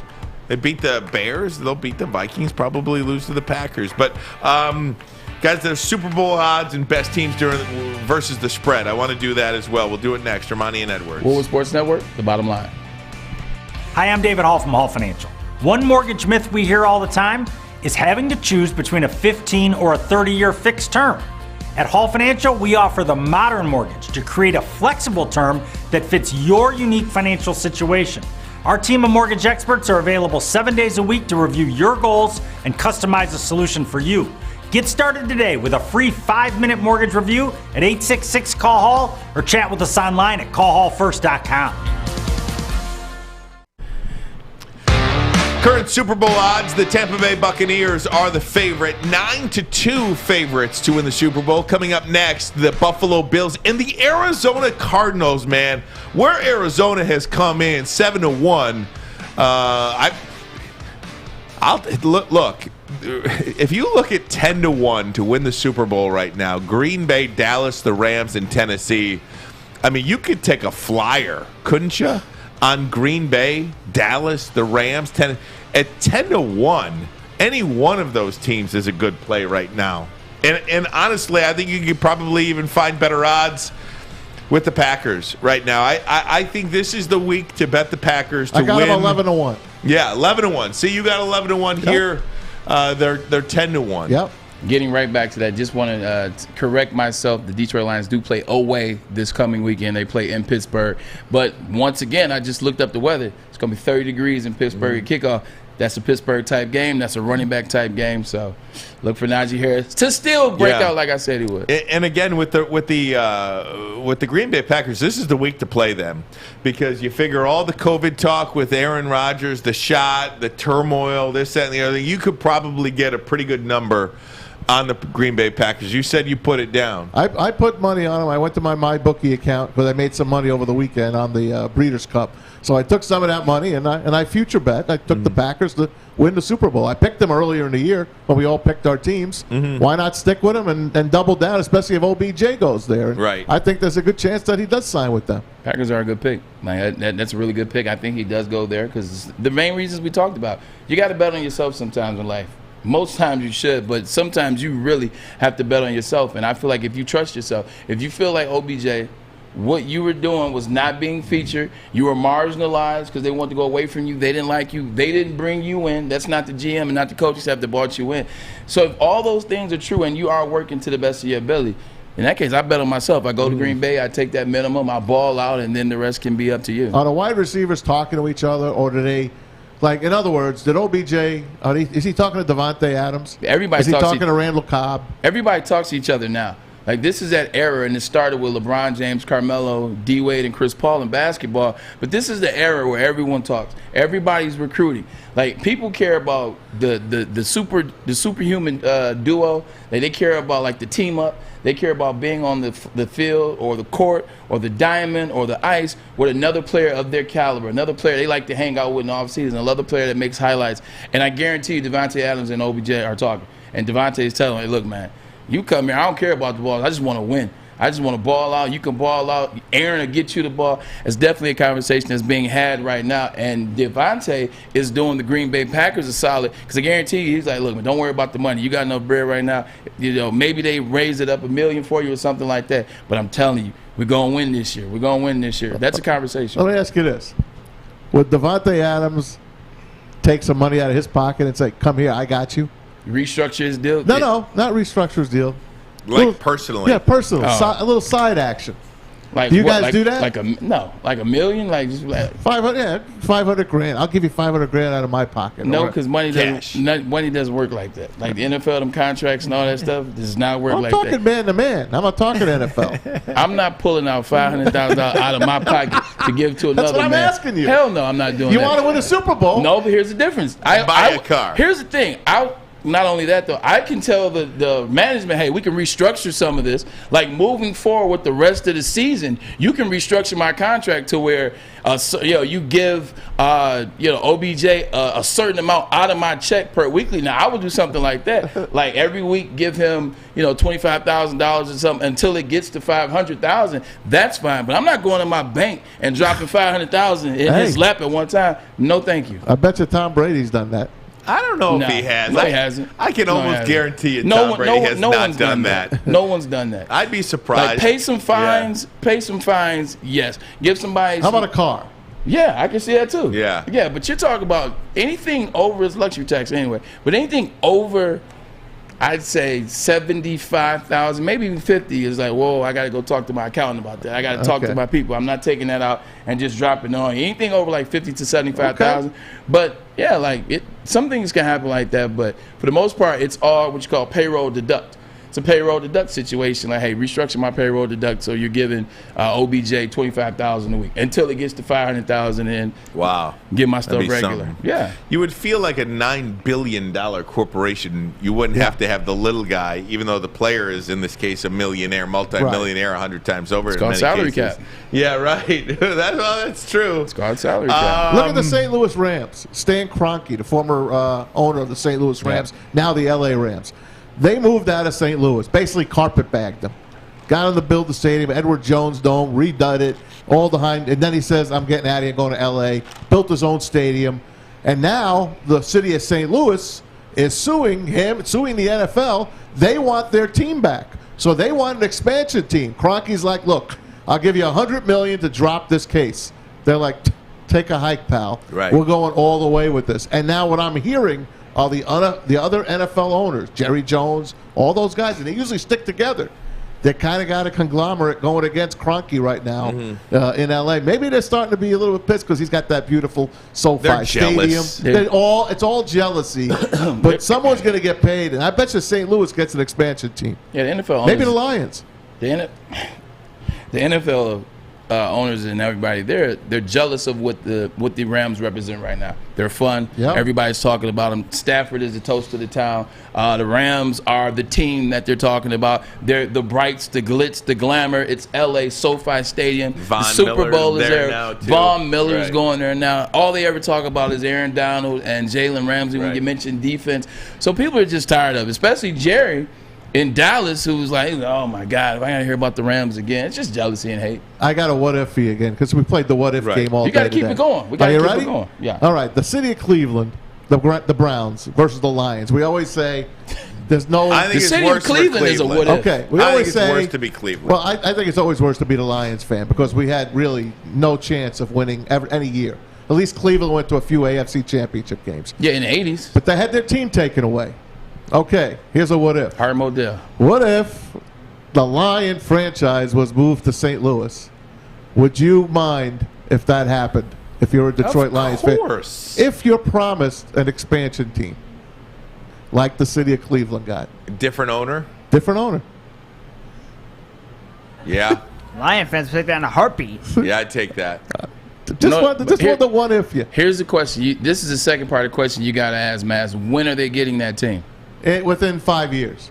No, Lions fans wouldn't go for that. I do 3 years. The Lions fans wouldn't go for that. Whenever we talk football, especially Detroit Lions, we have the highest rating. Of course. Whenever we talk anything else, then it goes down and it drops because this is a football town. Yep. They care about football, and this is one of the best professional football towns, whether we lost or not, in terms of fan base in the country. We can rival any fan base with no playoff or a championship. I understand that. No, I know. I'm saying, so with that being said, I can't see the Lions fan base like, we can go 5 years without. I just wanted to throw it out there. The Fords go to St. Louis with the Lions. Look, expansion teams, you do have a much better shot to get good quickly. You look at the Jags and the Panthers have both. That happened in 1994. Well, Texans were good too. The Texans were real good, and David Carr and who? That's it. The Titans. Those are the last three. No, the Titans weren't an expansion. The Browns were before them. The Browns are an expansion team. Yes, they're an expansion team. They're all in better shape than the Lions are right now, except the Texans. That's it. I just wanted to throw that out. And I think it is worse to be a Browns fan than a Lions fan because your team left and won a Super Bowl. Can you imagine if the Lions left and won? Maz would have lost it. Imagine if the Lions left and won a Super Bowl in St. Louis. Hey, look, I would never live in a city that didn't have all four sports and college covered. There's only like 6 of them. We're one of them. Yeah. There's only 6 of them that have like 4 sports. And Texas, Cali, Michigan, New York, Florida, New York. Yeah. Pennsylvania. Yep. Well, Pennsylvania. There you go. Yeah. You're talking about the city. Yeah. I'm talking about I was trying to go the cheat route. Oh yeah, that's good though. Los Angeles. There you go. Philadelphia, New York. Yeah, you already said them. All them. Good. Good. You. Atlanta. Hey, if I can make a mention here. No more hockey. The show. Yes, they do. No more hockey. The show on After They went Us, to Winnipeg.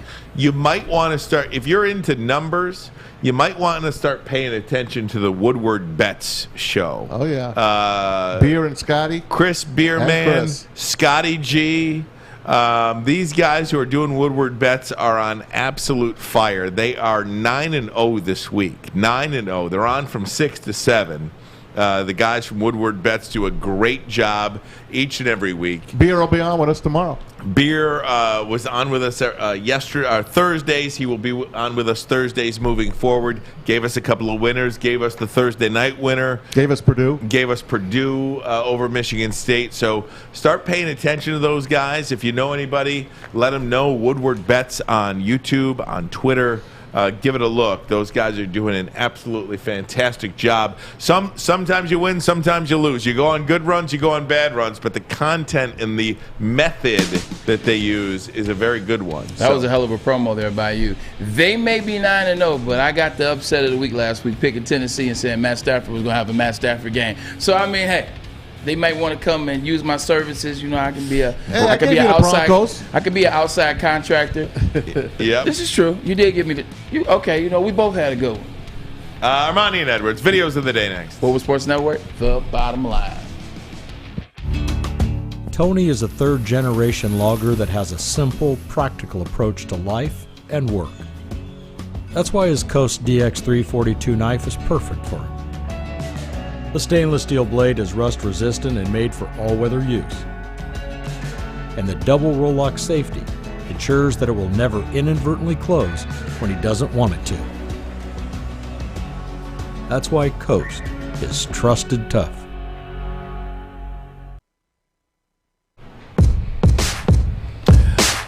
Hey, if you are in the car or wherever you're by a radio, the bottom line, Woodward Sports on from 6 to 8:30 on 93.5, 99.1, and 94.7 HD2 FM. Give us a listen. Please tell a friend about us. Bottom line, you can watch us on YouTube as well. YouTube is a great spot. You can be involved in the show. You could chat. You could just watch us. You know, you see the great content. And if you want individual clips, you can see those as well. Yeah, it's so great. Like the intimacy of the conversation in the group chat is dope as it relates to YouTube. You get a chance to watch and you can comment. So I think YouTube, for that reason, would be the best way to do the dual thing, talk and watch. But you know, we're available a lot of different places. Maz, bottom line videos of the day. Let us know. Let's start you off. Let's start you off with one of my faves, one of everyone's faves. Well, let's do it. Penn State and Michigan this weekend, right, from Beaver Stadium. We got some good announcers on the game to this weekend. We got Sean McDonough and Todd Blackledge calling that game. But back in the day, we had this guy calling the game. Unbeaten, number 4 Michigan, coming to challenge number 3 Penn State. Hello again, everybody, and welcome. This is one of those games that matters mightily in college football, especially since it is on the second Saturday in November. And these are elements that will be impacted by what happens here today. They include the Big Ten Conference Championship, the Rose Bowl, a possible invitation to an Alliance Bowl, the National Championship, and the Heisman Trophy. Now, if that doesn't whet your appetite, you're watching the wrong channel. Oh, my goodness. Watching the wrong channel. Keith Jackson. I'm telling you, there is nobody better. And I'm a Musburger guy. I love Musburger. But there is nobody on the planet that calls a game better than Keith Jackson. I was looking at my notes. I wasn't being rude. I was looking at my notes because I was trying to figure out the tight end's name because I know the cornerback. In that game right there, that was a 97 game, if I'm not mistaken, right? It was a 97 game. Michigan obviously beat Penn State because they won the national championship. But Dejarian Taylor, for the Michigan Wolverines, the safety, and I cannot think of the tight end for the Penn State Nittany Lions. They collided on the sideline for the remember that. For the loudest hit I've ever seen live in my life. It was ridiculous how loud the sound was. Neither one of those players ever played again. It was freaking insane how hard that hit was. Oh my gosh! If you go to 1997, Penn State Michigan hit. It pops up. Oh man, I remember that. It was like a shotgun. Oh man, they both look dead. Well, they both were almost. Wow. I wonder what Keith Jackson said. Wow, they both look dead on that. Unbelievable. Yeah, it was rough. Yeah, geez. I looked at that play. I was like, am I sure I want to play at the next level? Oops, they hitting out there. If I got hit like that, man, I'm about to look into this lawyer stuff my mom been talking about. Exactly. Yeah. Hey, here's a fun one for you guys. This is a little pee-wee football for you. This supposedly is a 7 or 8-year-old running back. I'd like you to, and again on the radio, you're probably not going to be able to see what this kid is doing. We'll describe it for you. Walk people through it, But Naz. look at this kid. Check him out. Just knocking player by player down. Look at this. That's Ryan. 2. Keep going. That's Look at the 3. size of him. Boom. That's 4. Boom. That's 5. All the way home. Man. Look at the size of that kid. So basically, if you're listening and you can't see it, what you just saw was Derrick Henry in college, but of Little League. They say with the first round, with the first pick in the 2037 NFL draft, that kid will be it. Last night, if you're watching basketball, I know you were watching Michigan State play against Kansas. You might have missed Wichita State winning a buzzer beater. This kid pulled a Steph Curry. Check this one out. Joe Pleasant got to the basket, made a really tough play. So it looks like Wichita State is just going to attack here and not call a timeout. It's going to be Etienne to make the decision. A logo 3! Oh my goodness! There's 1.6 left on the clock. Etienne from 35 feet. Oh my goodness. That's a pretty good He play hit to it run to win from the just half inside court. half court from the Wichita State Shockers logo. Straight jump shot. Beat Jacksonville State. What's great about highlights like that is it pisses you off to a certain extent if you are an aficionado of the game of basketball in terms of where it was and where it is, in terms of what Steph Curry did to the game. Because this isn't even a shot thought process. Right. Nothing you can do about 10 that. years ago. 10 years ago, that's not a shot thought process because there was enough time in that clock where he could have driven to the lane or he could have shot up and found a nice three. But what Steph did, changing the game, these guys are shooting from that distance from middle school and high school. And so now when they shoot that shot, that's a high percentage shot for some of these shooters. That's a heck of a shot. Let's take it back 37 years ago today. A little basketball on the hardwood, as we say.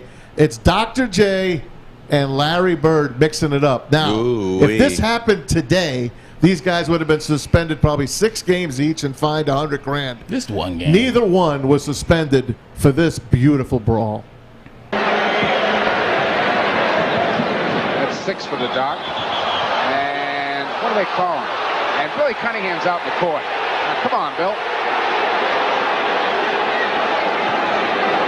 Cunningham ran right out onto the court.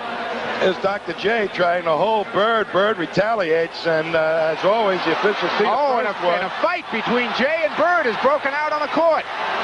And Mose in a headlock.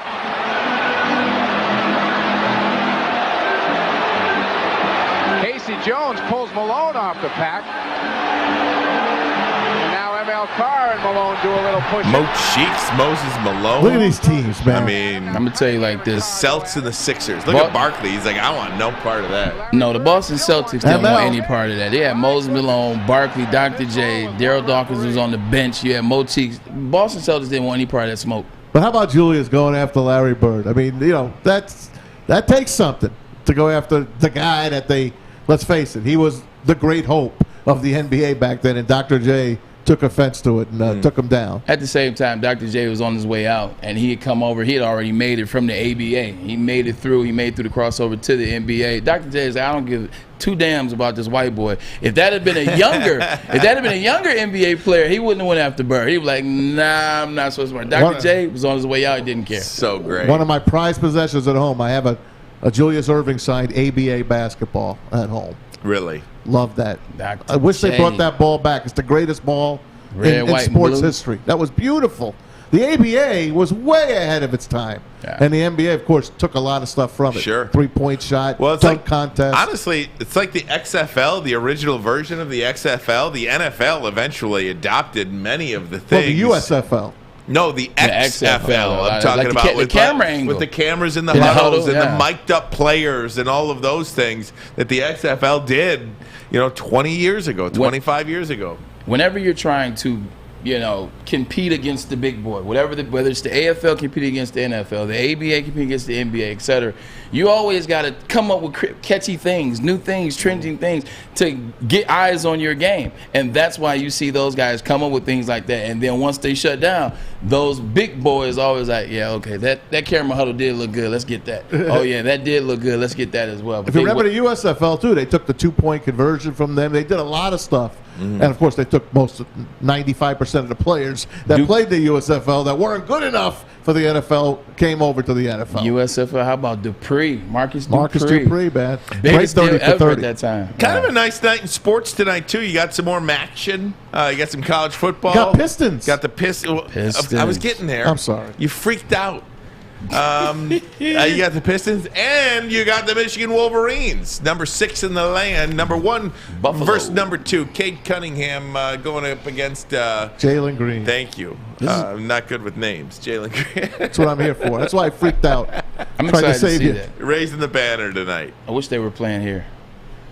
They are playing here, aren't they? Oh, and that's good. No, it's in Houston. No, Yeah, it's in Houston. We were showing the Michigan. Oh, we were yeah, showing the yeah, Michigan. yeah. Sorry, I was talking That's about my Michigan. fault. I wish they were playing here because of Jalen Green and the whole comment that led And after. don't forget, the NFL Game of the Week will be on NFL Network. A replay from boy. Sunday. Are you going to watch that? Oh, yeah, of Yes, course. he is, Ryan. As long as it's not the Viking game, which I already have on my DVR, I'll watch it. What was the game of the I don't week? know. Fish is going to have to look it up for I me will and look it see up what right they're gonna now. I'll play. try to be super quick. What great games were played on Sunday besides None. the Minnesota Not really game? a lot. The Viking-Raven game was the best game of the day. Probably that one. They're probably going to replay that. They're going to replay that. You already got that. I already have it. DVR. I already have it. Adam Amin, great call, by the way. He's a really good He's announcer. terrific. Yeah. Him and Stink. Tomorrow, we got a lot going on as well. We'll talk to Beer Man as well in the 3 o'clock hour.